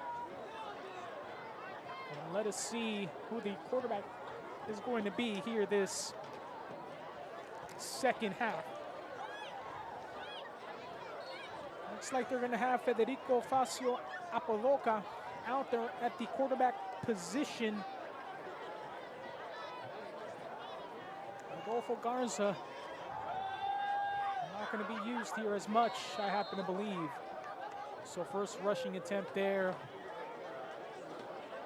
Stopped after a gain of 2, second down and about 8 yards to go as we open up this second half.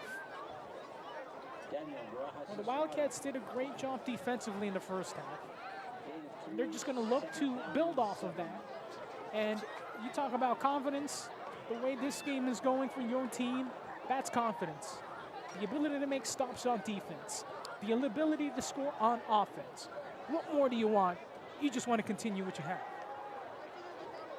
And another rushing attempt there by the Wolfpack, no good. Ball carrier there, Daniel Barajas Estrada. Stopped after maybe a gain of 1. It's going to bring up third down and about 7.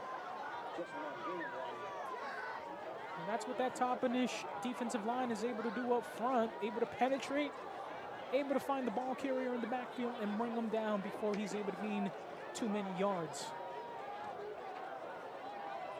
So third down and about 8 yards to go. New quarterback this second half, Federico Amoroca. He's rolling out over to his right, and he's gonna be met big time in the backfield. Leo Betancourt with the hit. Well, you happen to believe Federico Amoroca did not feel like Leo Betancourt could catch up to him. Boy, did he think wrong.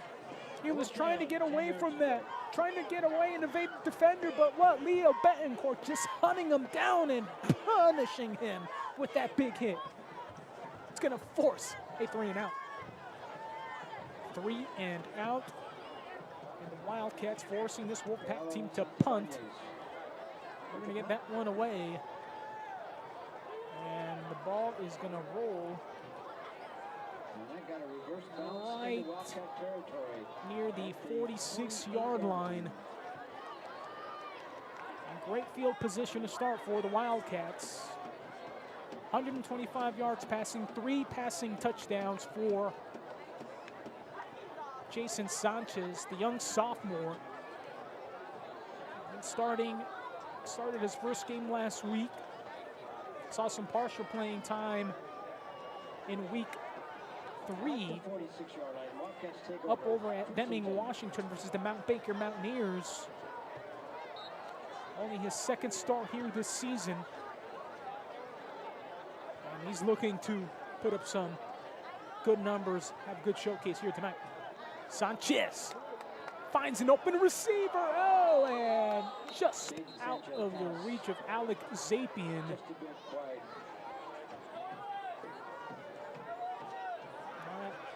pass falls incomplete.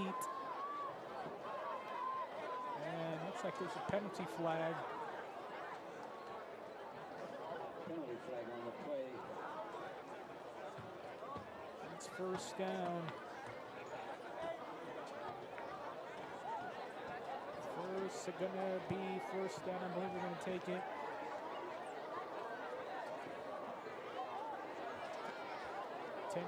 Penalty, 5-yard penalty, excuse me. So first down and 15 now. Illegal man downfield penalty. Pitch over to Zuniga. Finding a lane and able to gain those 5 yards back. Brings up second down. Now, what do you think the Wildcats want to do? What do you think they're hoping for here in the second half? They're hoping to shut this Wolfpack team down. Now second down and 10. And now, looks like Jason Sanchez here with the second down and about 10. He's locked up and ready to go. Dropping back. Finds Zuniga on the outside. He drops it. That's incomplete. Incomplete pass, as the referee said that ball was passed in the forward motion. So that ball will fall incomplete. Either way, good job there by Zuniga, making sure to get right on top of that football. Third down and 10. So third down and 10. The Wildcats have only had a couple of stalled offensive drives here tonight. Let's see if they're able to convert on this one. Sanchez with pressure. And oh no! That pass intended for Leo Betancourt and right in his mitts and just drops it. And that's going to bring up fourth down. That is a fourth down, and Leo Betancourt needed to have a little bit better concentration on that one. That ball was all his. And great touch by Sanchez, dropping it right in the bucket. And then just Leo Betancourt not able to hang on to that ball, bring it in, which probably could have been, believe it or not, a touchdown had he hung on to that. Number 5, TJ Torres. So CJ Torres, the punter, Check that, CJ. gonna kick this one away. That one gonna go in and into the end zone for a touchback. And the ball rolls into the end zone for a touchback. First and 10, Wolfpack at the 20-yard line. So 20-yard line is where the Wapato Wolfpack will start after the touchback by CJ Torres, serving as the team's starting punter. Also the backup quarterback. Started off the season as the starting quarterback, but some struggles early on and some changes being made, and things so far going well here in this contest for the Wildcats. Apadoka, quick pass. Gets it in the hands of his receiver, and good for a reception of 9 yards. There is Jacob Bob. Gets his completion. And the Wildcat defense holding the Wapato Wolfpack offense to under 30 yards, believe it or not. So great job there defensively by the Wildcats.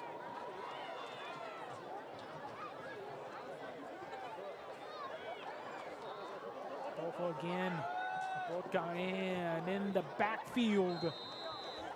Running back not able to find any breathing room whatsoever. Met behind the line of scrimmage for the loss of one. Raul Sanchez on the carry.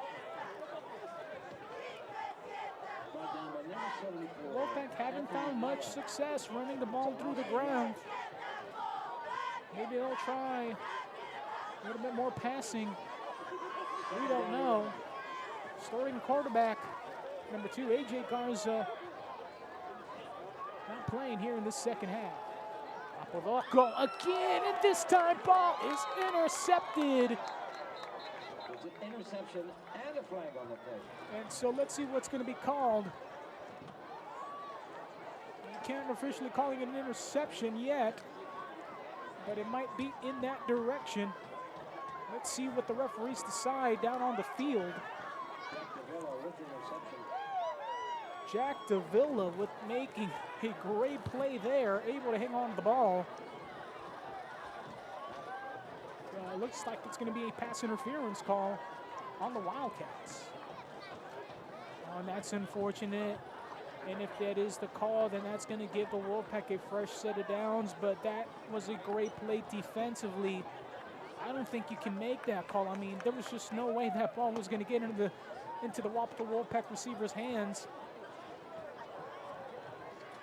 Face mask on the Wolfpack, so that is going to be a turnover.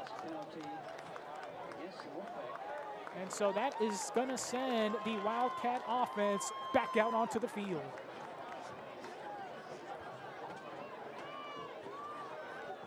For Federico Fazio Apovoca, just trying to make a play there. Thought he had a receiver open, but there were 3 defensive backs in the area. 45-yard line. And right there, Davila making a great play, able to hang on to that ball and get the first interception here of the night. And a timeout going to be called That timeout is charged to the Wolfpack. And we're going to take a small timeout as well. We'll be back after this here on the THS Digital Media Network. Wildcats up 30-0.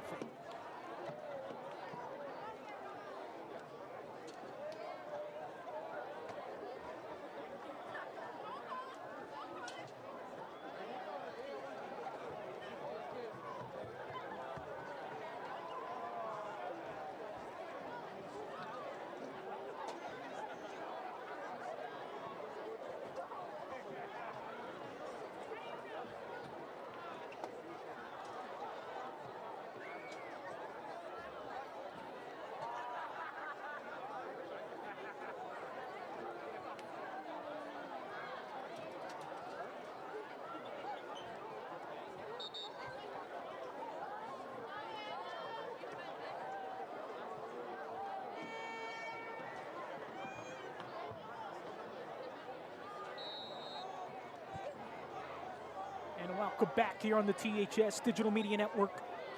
Jason Sanchez going to hand it off to Zuniga. He's going to run to the outside, trying to get away from a defender, but going to be met by a host of Wolfpack. Loses about 5 yards on that one. Second down and about 15 to go. Wildcats with a very tough schedule the first 4 games, totaling 22 points through those 4 games. Shut out last week versus Kashmir. Here today, 30 points in this contest alone. Sanchez dropping back, going for the long ball, and that pass is going to be broken up by the Wolfpack defensive field. Guadayuma Fiander there on the defensive breakup. It's going to bring up 3rd down. Great opportunity here for the Wildcats. I kind of happen to believe that the feeling is they want to put more points up on the board. They want to send a message to the rest of the league, to the rest of the SEC West at the very least, that it can still compete. And very much every other team has to be worried for the rest of the season. Sanchez, long ball, and just out of the reach, but a flag on the field. That might be an illegal hit on the quarterback. Let's see what the referee is going to decide, and it is going to be a holding call, unfortunately.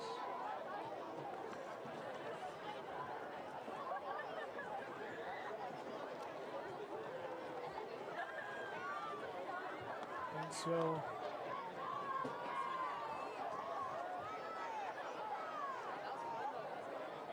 third down, and they're going to decline the penalty, bring up 4th down and 15. And the Wildcats look like they're going to elect to punt this one away instead.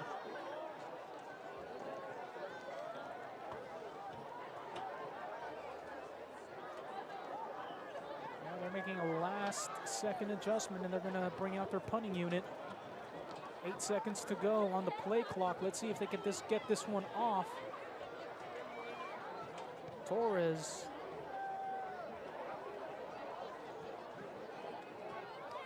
Able to get a nice bounce in there and stop there at the 16-yard line. And that's where the Wildcats will bring out their defense. Let's see what the Wolfpack have in store here on this series. Nonetheless, Wildcats doing everything they can. Defensively, they're still doing a good job. Offensively, it seems like they've stalled a little bit. You can say in years past, they would have put up a touchdown on one of those 2 opening drives. Not the case here tonight. But let's see how this Toppenish defense plays here with 6 minutes and 55 seconds remaining in this third quarter.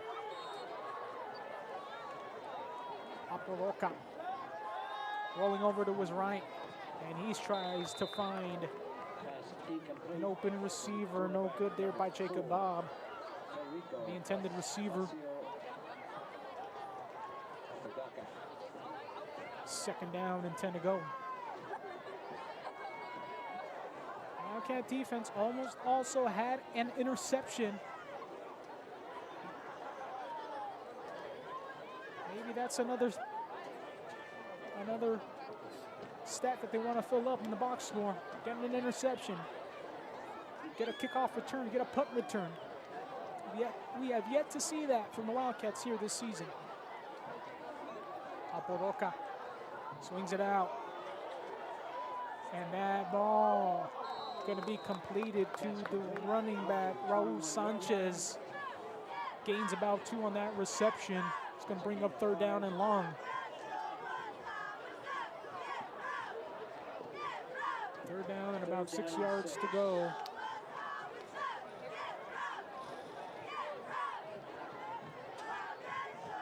Wolfpack looking to convert here and keep this offensive drive alive. Wildcats hoping to get a stop defensively and get their offense back onto the field and put more points up on the board. Aporoca. Pass complete to his receiver, Aporoca, to Omar Arispe.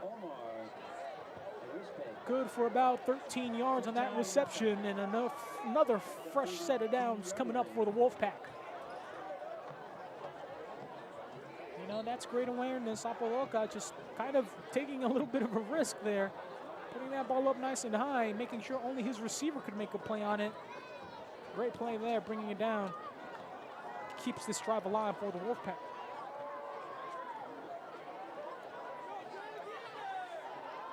Federico Aporoca going to hand it off to his running back. No good there by Valentin Rojas. Ball carrier for the Wolfpack. Able to get back to the line of scrimmage.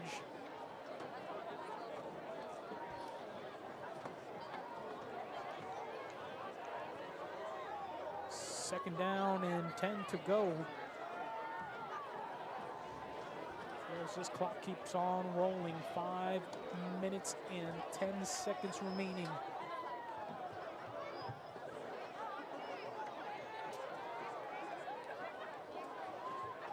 Aporoca, receiver in motion. And met in the backfield for minimal gain. Looks like it's going to be a loss of about 3 yards. They're on that handoff to Rich Azurin. Third down and 12 to go.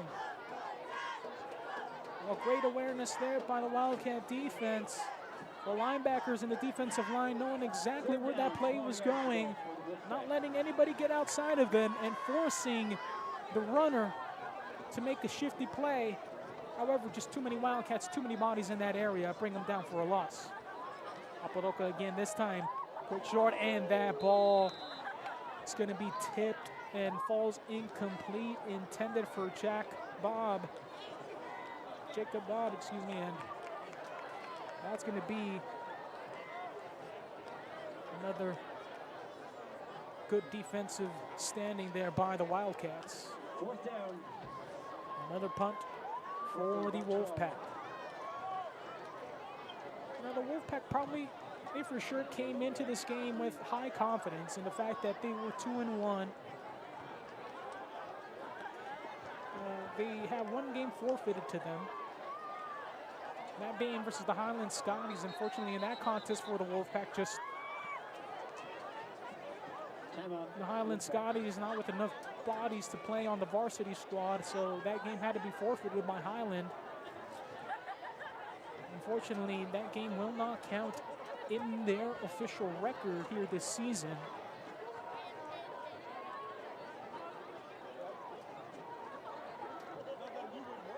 Let's see if the Wolfpack are able to regroup.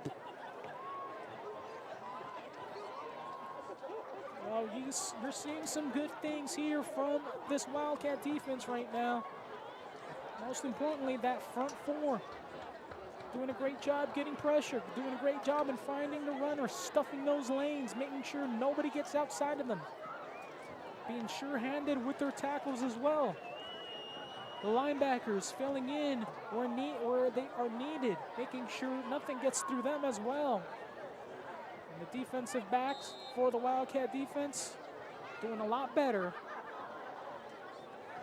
than they have the previous 4 games.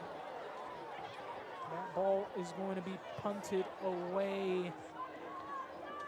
And finally, inside the 45-yard line, looks like that's going to be at the 44. And that's where the Wildcats are going to start their next offensive series. And there is a flag on the field, however. I believe this is a roughing the punter.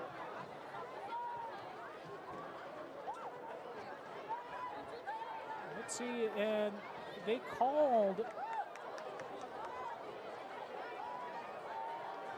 a roughing the punter penalty and a fresh set of downs for the Wolfpack. Wow, and once again, their 8th penalty of the contest, nearing again that double-digit penalty average that the Wildcats have had for, I don't know, I'd like to say probably a good 5 seasons now. What can you do?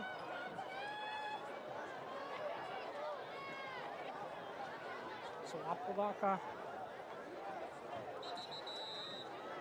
And that's going to be an offensive penalty there. Delay of game on the Wolfpack, so march them back 5 yards. There's both teams dealing with penalties these last couple of minutes.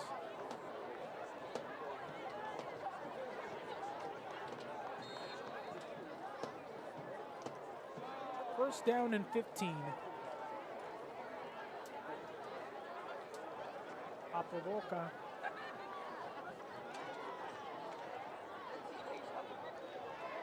Quarterback to start off this second half.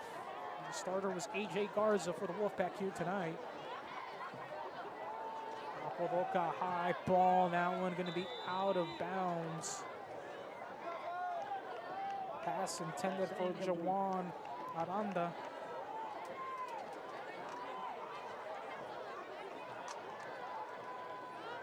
.409 remaining here in this 3rd quarter. Second down and 15. It seems like the Wildcats, they've had a couple of chances to get off the field defensively. It's just penalty after penalty. The common theme every season is just, I mean, talk about frustration in terms of limiting your penalties, especially in close games. Very much the difference maker. Apodaca going to try running in. That ball going to be out of bounds. Pass intended for Jacob Bob. And now 3rd down and about 15 to go.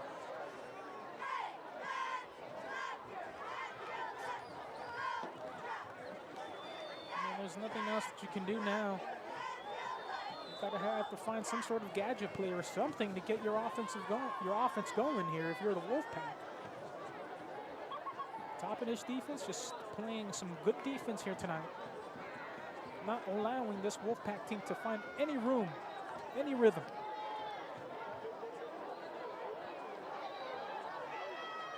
Wapato just gonna have to throw that one away as he had a couple of Wildcat defenders on him. No flags on the field. It is fourth down. Fourth down and 15. Coming up now for the Wolfpack here in this Highway 97 rivalry. Wildcats been winning this one since 2007.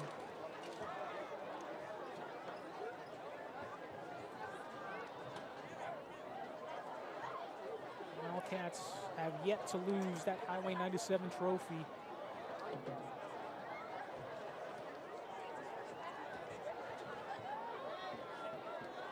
Wolfpack able to get the punt off. And that ball will die down at the 34-yard line. After the punt, 34-yard line. First and 10. So Wildcats trotting their offense back onto the field. Quarterback Jason Sanchez already with 3 passing touchdowns here tonight. He's going to hope to get one more by the time it's all said and done. Relatively short fields here this evening for this young quarterback. Zuniga receiving the carry, breaking through, getting towards near midfield, and finally brought down at about the 46-yard line. Picks up about 12 on that one, and another fresh set of downs coming for the Wildcats. First down.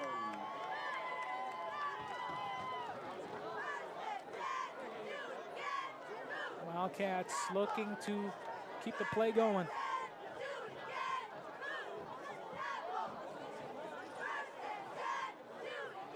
Nearing midfield, quick pass. Leo Betancourt with the reception in the middle on that slant, and finally brought down after a gain of about 17 on that reception. Leo Betancourt's been one of the more reliable receivers here this season. Unfortunately here tonight, the Wildcats, without one of their star receivers in Adrian Villanueva, their starting wide receiver. Leo Betancourt doing a great job here tonight. He did have one drop pass earlier that could have gone for a touchdown. Sanchez hands it off to Zuniga. Able to find a couple of lanes and finally brought down near the 30-yard line, but a flag. And it's going to be holding against the Wildcats. So first down and about 20 coming up.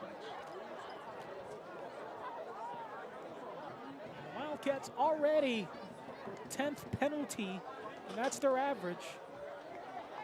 Hasn't changed in about 5 years. Unbelievable. The team, even with those mistakes on both the offense and defense side of the ball, I mean, they're still able to make something happen and able to come out with wins. But you could definitely make the argument that if you want to go all the way, make it all the way to a championship game, and win the championship game, you're going to need to clean that up. You cannot have those type of mistakes.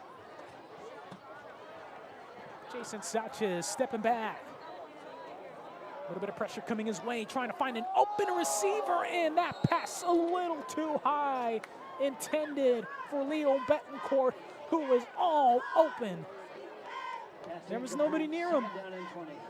There was nobody near him. That could have been a fresh set of downs right there, but unfortunately, Sanchez still trying to find his touch, especially while on the run. Sanchez definitely a little bit more of a pocket passer quarterback, a little bit different as opposed to the quarterbacks from years past. Definitely a lot of quarterbacks.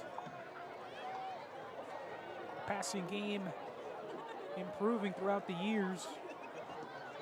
Sanchez immediately quick swing pass outside to Zuniga, trying to weave through defenders, and finally brought down at about the 43-yard line or so. So 3rd down and long.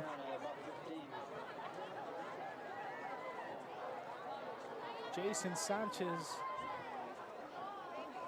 with an opportunity here to convert. He's going to take the pass. Has all day to throw. Looking for Bencourt. And Bencourt almost bringing that ball down, but looks like it hit the turf first on the way down. And that's going to be a 4th down coming up for the Wildcats, and they're going to have to punt this one away. Now, if the Wolfpack are able to hold this Wildcat team to even just 1 touchdown, you can call that a win. If you're a program like the Wapato Wolfpack, it shows that your team is growing. It shows that your team will not give up in the second half, regardless of what that score says. Ball touched. Has to be caught. Wow, and what's going to happen here? The ball was touched. It could be a safety because that ball was definitely touched. It's not going to be ruled a touchback. I think the referees are going to have to discuss this. It very well could be a safety, as the returner could not gain possession, and he only had possession once the ball was touched and once he was in the end zone. I think the referees are discussing it, and I think that's going to be the correct call. He did touch the football first, so that's a live ball. And the defense has the right to that ball, and they're going to call it a touchback. Unbelievable. Yeah, I'm not sure about that one. I don't believe that ball should have been a touchback, as the returner touched it. The returner touched that ball, and he was trying to get back on it, and he only got back on it up until he established possession in the end zone. I'm not sure I agree with that call, but the referee's seeing it otherwise. And the Wildcats were very close to recovering that one as well, so the Wolfpack, probably with a good break right there themselves, making sure that this score doesn't get any wider. Nonetheless, Wolfpack still looking for the first touchdown, the first score of the night. Aporoka taking the snap, gonna go for the long ball. And that ball over the head of his intended receiver, Josuel Lopez.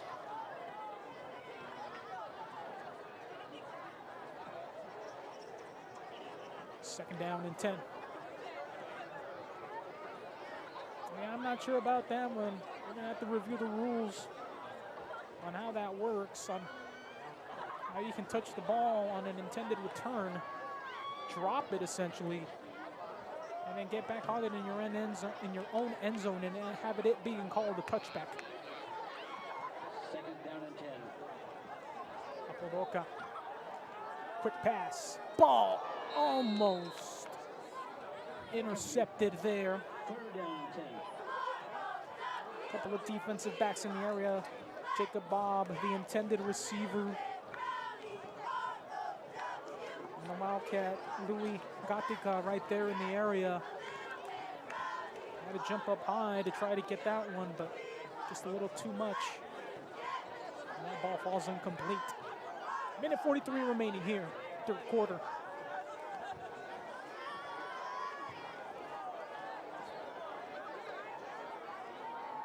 Aporoka again feeling the pressure, having to roll out to his left. That ball will be thrown out of bounds. Incomplete. Fourth down, 10 yards to go. 4th down and 10 now. Let's see what the Wolfpack are going to do. It looks like they're going to bring out their punt team and kick this one away. You know, just Wolfpack have not been in the red zone here this game.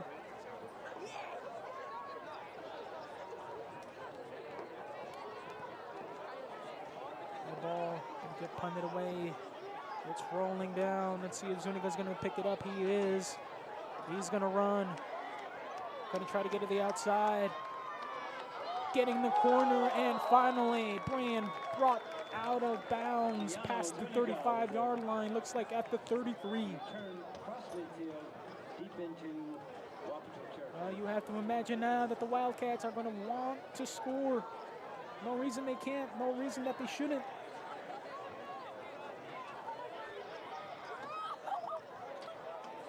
.126 remaining here in this third quarter. And I think the Wildcats wanted a couple of touchdowns these last few offensive possessions. Let's see if they can make it happen on this one. Receiver in motion, Alex Sapien has it off again. Keanu Zuniga finds a huge hole, and he is going to go to the house. Rushing touchdown, Justice Zuniga. And that's what the Wildcats were looking for. Justice Zuniga, he saw that hole open up on his right side. Good push from the lineman, great work from the lineman, not disengaging from their blocks. And all Zuniga had to do was break a couple of tackles, and to the house he goes. Justice Zuniga with the rushing touchdown.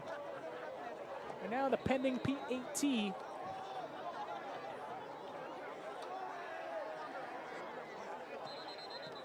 Lopez, and what's going to be called here?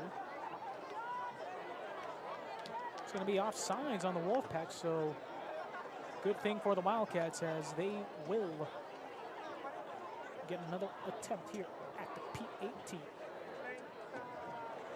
And it's going to be a little bit closer too.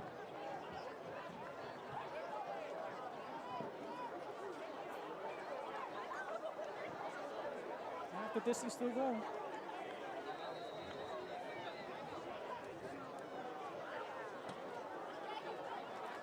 Snap, put down. Yapez gets that kick to go, and good. Kick is good. After the rushing touchdown by Justice Zuniga, Wildcats up big, 37-0. 1:17 remaining here in the third quarter. We're going to step aside and take a timeout here on the THS Digital Media Network.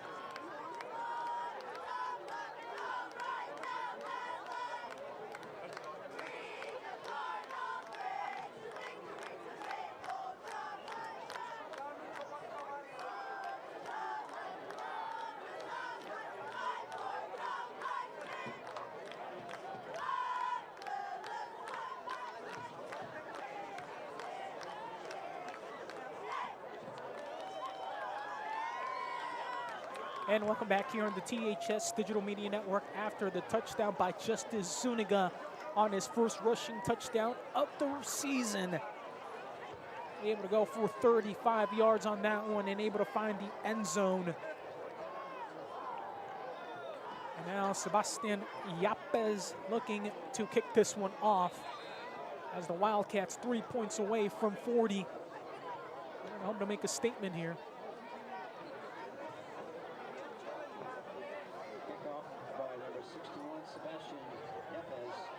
Yapez able to get a good boot on this one. Wolfpack looking to take this one back. Man in the backfield. Oh, able to slip through. Finding a lane and finally brought down near the 25-yard line. And Rick Azurin with a good one there. That's where the Wolfpack will start off their next offensive drive here. 26 So the Wildcats are going to be on the road for the next couple of weeks. Thinking just a little bit too ahead right now, but that is what's on tap.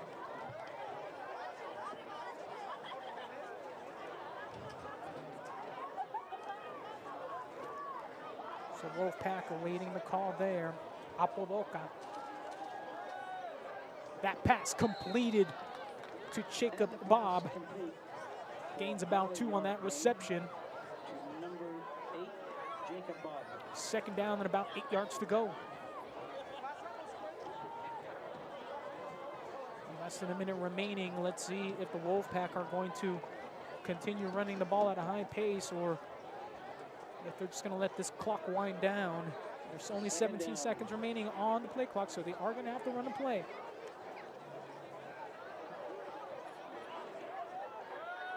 Ball handed off and brought down after a gain of about 3. Sebastian Altamirano on that carry. 3-yard gain. That looks like about 3rd down, 5 yards to go. 3rd down and 5. Probably one of the more favorable 3rd downs that the Wolfpack have been in, and they're just going to let this clock wind down and let it get to the 4th quarter. After 3 quarters, Wildcats leading big, 37-0. We're going to take a break and be back here on the THS Digital Media Network. Make sure to like, subscribe, and follow, and never miss out on another THS Digital Media event. We'll take a break, be back.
And welcome back here to THS Digital Media Network. Getting ready to start the 4th and final quarter. Wolfpack with the 3rd down and 5. Apodaca finds an open receiver in Jacob Bob, and he's going to be able to pick up the 1st down, and that ball is loose, I believe. And it is the Wildcats. Caused Jacob Bob. They were able to strip that ball, and the Wildcats jumped right on it. Excuse me, that was a fumble after the reception. That was a good pass by Apodaca and finding his open receiver in Jacob Bob. But Jacob Bob not realizing that there were a host of Wildcats looking to bring him down. And when you have that situation, one of them is going to attack the ball. And in that situation, Jacob Bob just not able to hold on to the football. Turnover there by the Wolfpack. And so now the Wildcats back on offense. Get the snap off. Zuniga running through a couple of tackles, gains about 4. Justice Zuniga already with 1 rushing touchdown in this contest. Justice Zuniga, the ball carrier, down to the 40-yard line. And the Wildcats already over 100 rushing yards as a team. 4 yards. 2nd down and about 6 to go.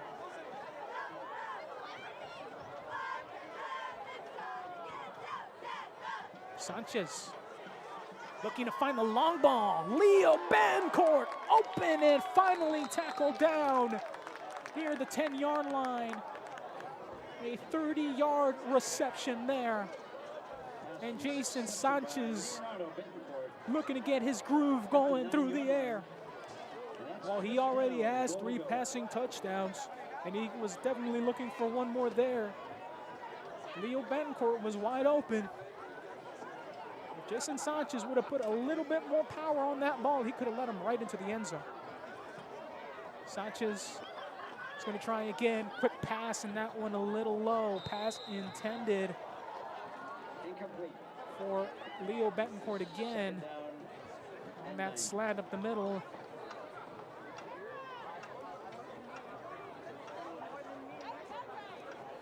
So pass is incomplete. Wildcats will regroup again. It's going to bring up 2nd down and goal. But at the 9-yard line. Let's see if the Wildcats are able to punch this one in the end zone, and they're hoping to get running clock going, you happen to believe. Zuniga fed the ball again, up the middle, and Keanu Zuniga brought down inside the 5-yard line. Gains about 4 on that one. He's got inside the 5, about the 4-yard line. 3rd down and 4. So 3rd down and goal coming up. Wildcats doing a terrific job here. Defensively in the second half, offensively, they wish they would have had a couple opportunities back. Sanchez misses that one. Pass intended for Betancourt again. 4th down coming up.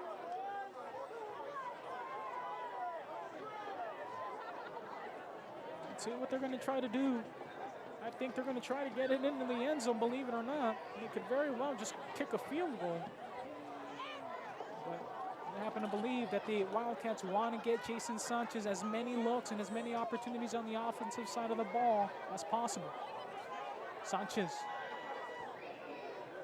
finding Leo Betancourt, and he does it again. 2nd receiving touchdown here for Leo Betancourt.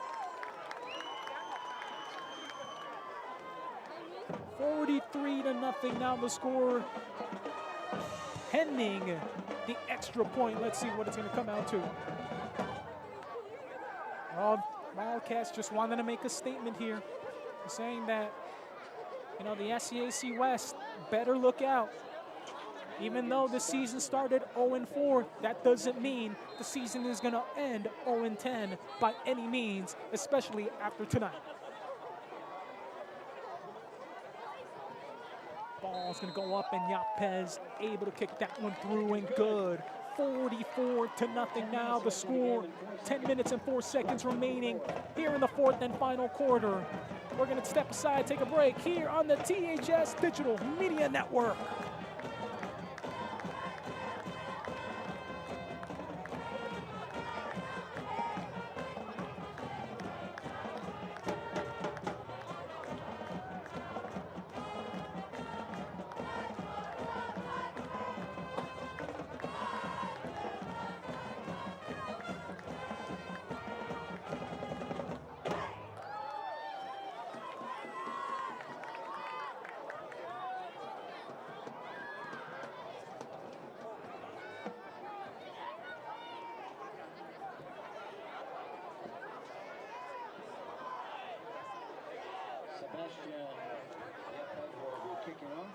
And welcome back to your THS Digital Media Network. 44-0 now the score. That pass from Jason Sanchez to Liam Betancourt. Liam Betancourt now with 6 receptions for 106 yards on this contest and a touchdown. They were looking to find an identity on offense. They were looking to find some sort of rhythm. Oh, they found it here tonight against the rival in the Highway 97 matchup versus the Wapato Wolves. So running clock going to be going from here on out, as is the rules and the WIAA. And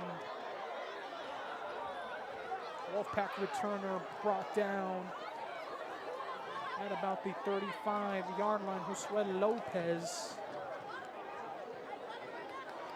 And Cimental, the injured player, and he's going to come to the sideline.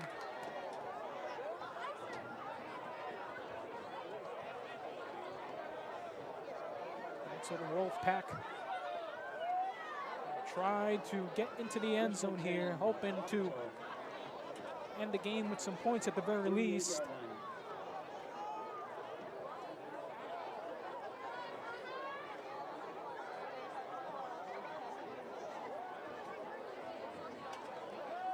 Ball fumbled in the backfield, and the Wolfpack runner just barely able to get back on it and get to the line of scrimmage.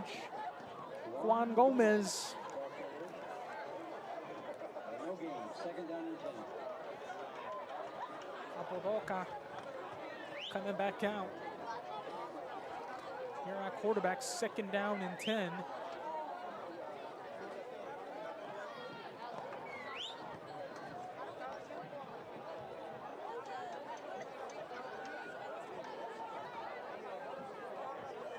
Gets the snack. And that ball going to fall incomplete. Incomplete. Pass intended for Juan Gomez.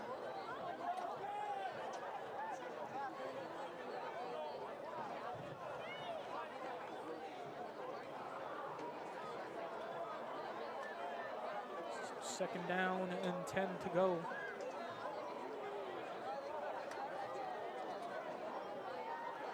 Third down, excuse me.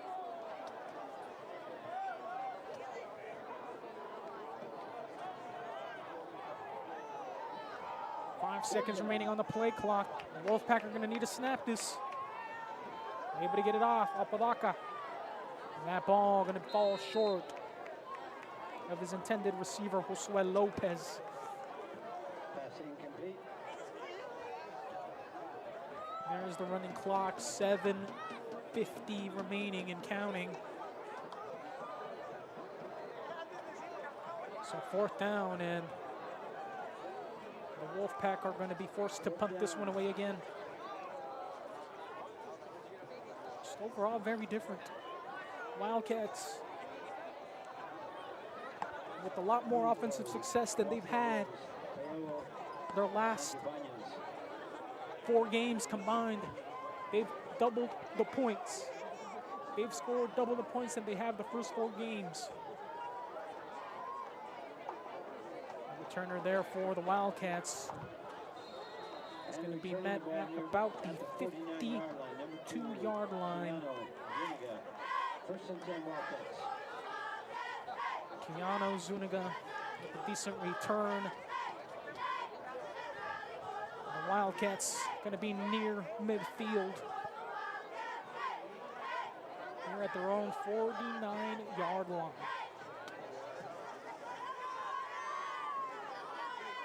So the clock's going to keep moving. And a new quarterback has entered into the game. CJ Torres, the backup quarterback, seeing some action here tonight, and a timeout going to be called out on the field by the Wolfpack. So CJ Torres, who started off the first 2 games as the starting quarterback, the senior, struggling throughout those first 2 games, and coaches decided to make a change for the last 2, including this one. So CJ Torres getting some playing time at the quarterback position. Jason Sanchez is going to end the game, though, with 4 passing touchdowns, 177 passing yards through the air. A pretty good performance by him, nonetheless.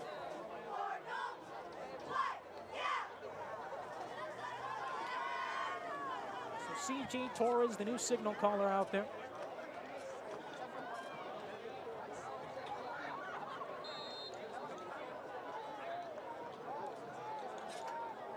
Let's see what he is able to do. Torres gonna run it himself. Able to keep his feet. And he's gonna be brought out of bounds at around the 38-yard line. He's going to be holding it against the Wildcats. So that's going to take him back 10 yards. Flag on the play. Looks like Wildcats are backing up.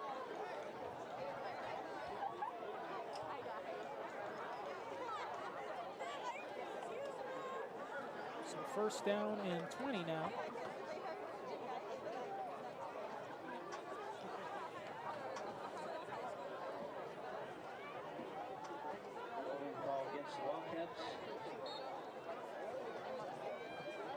Clock starts ticking away. First down and 20. CJ Torres hands it off to Zuniga. Justice Zuniga finds an edge. He's gonna get it, and he's gonna go to the house. Second rushing touchdown here for Justice Zuniga. And with that run, puts up over 100 rushing yards on the night. You know, and that's what's great about that kid. I mean, he was just looking for something, and he did. And good on CJ Torres, even though that was a negative play last play, able to regain his composure, just handing it off to his running back, and he's able to just cut that one up the field. And right up there, 60-yard touchdown run. What a great play there by Justice Zuniga on his second touchdown of the season. Yapez with the PAT, that one is good, 51-0.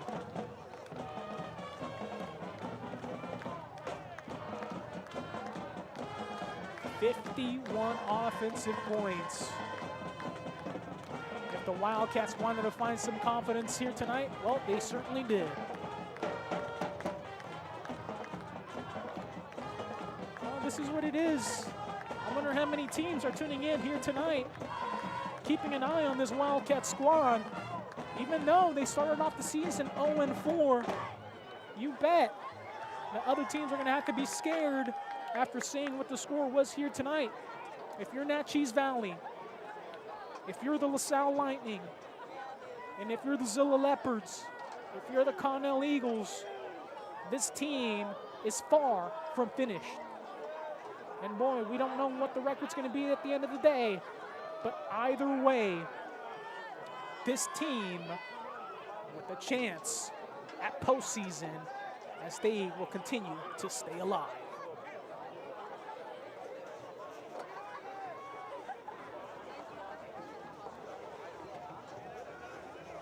So here we go. And Sebastian Yapez getting ready to kick this one underway. Running clock, 3:53 remaining. As the Wildcats are up big, 51-0. Yapez able to get a bit of a squib kick, and that one's going to go into the end zone for a touchback. Good, powerful kick there. So trotting out onto the field is the Wolfpack offense. They had a great start to the season. Their only loss before this was to the Grandview Greyhounds, in which they were shut out in a 10-0 game, a very defensive game in that one. And the Wolfpack just meeting a Wildcat team that was hungry for some success and that was hungry for a win here tonight. And they're going to pick it up here after an 0-4 start. Now the Wildcats can very much end with the 6-4 record and win the SCAC West. Of course, they're going to have to battle with a couple of teams. And already a flag delay of game on the Wolfpack. It's going to set them back 5 yards. Here coming up on 2 minutes. Running clock. For those of you that are joining us out of state, if you're not familiar with WIAA rules, running clock after an opponent is down by 40 points or more. Running clock the rest of the way. Apodaca going to try a long ball, but that one is going to be out of bounds. Under 2 minutes now here in the 2-minute warning. What a great contest here. What a great uplifting game for the Wildcats as they have looked like they have regained some good confidence here in this contest, putting up 51 points offensively and not allowing a single point on the defensive side of the ball. Great play by the Wildcats. Boca completing that pass. Gains about 2. Able to get into the hands of Jawan. Aranda. Jawan Aranda there on the completion. On the reception, excuse me. Completion from Apodaca.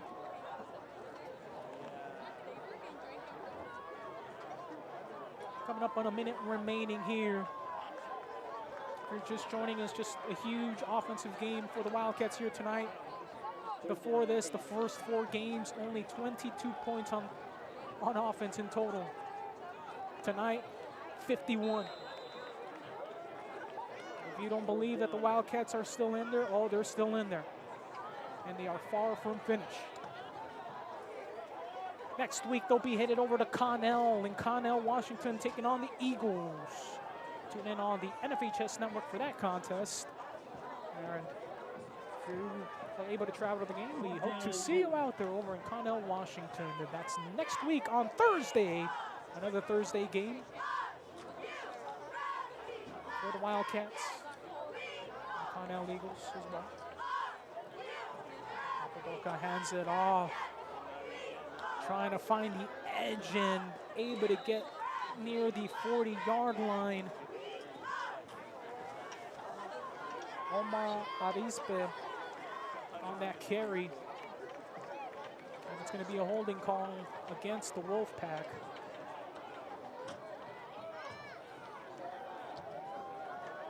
It's going to be 10 yards. And so it's going to take them back, but regardless, it's going to be the end of the game.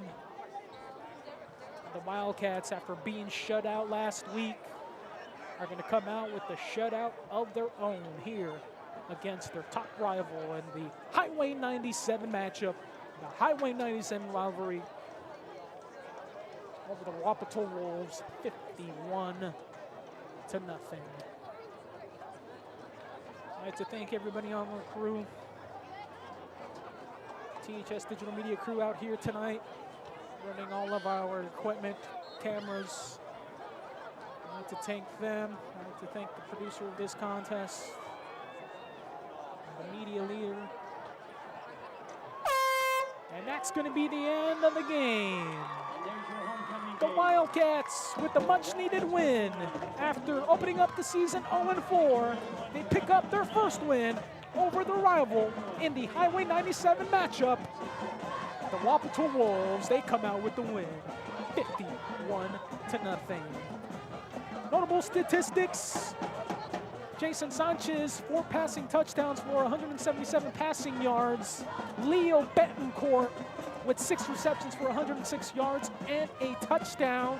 And through the ground, Justice Zuniga with 100 rushing yards and 2 rushing touchdowns.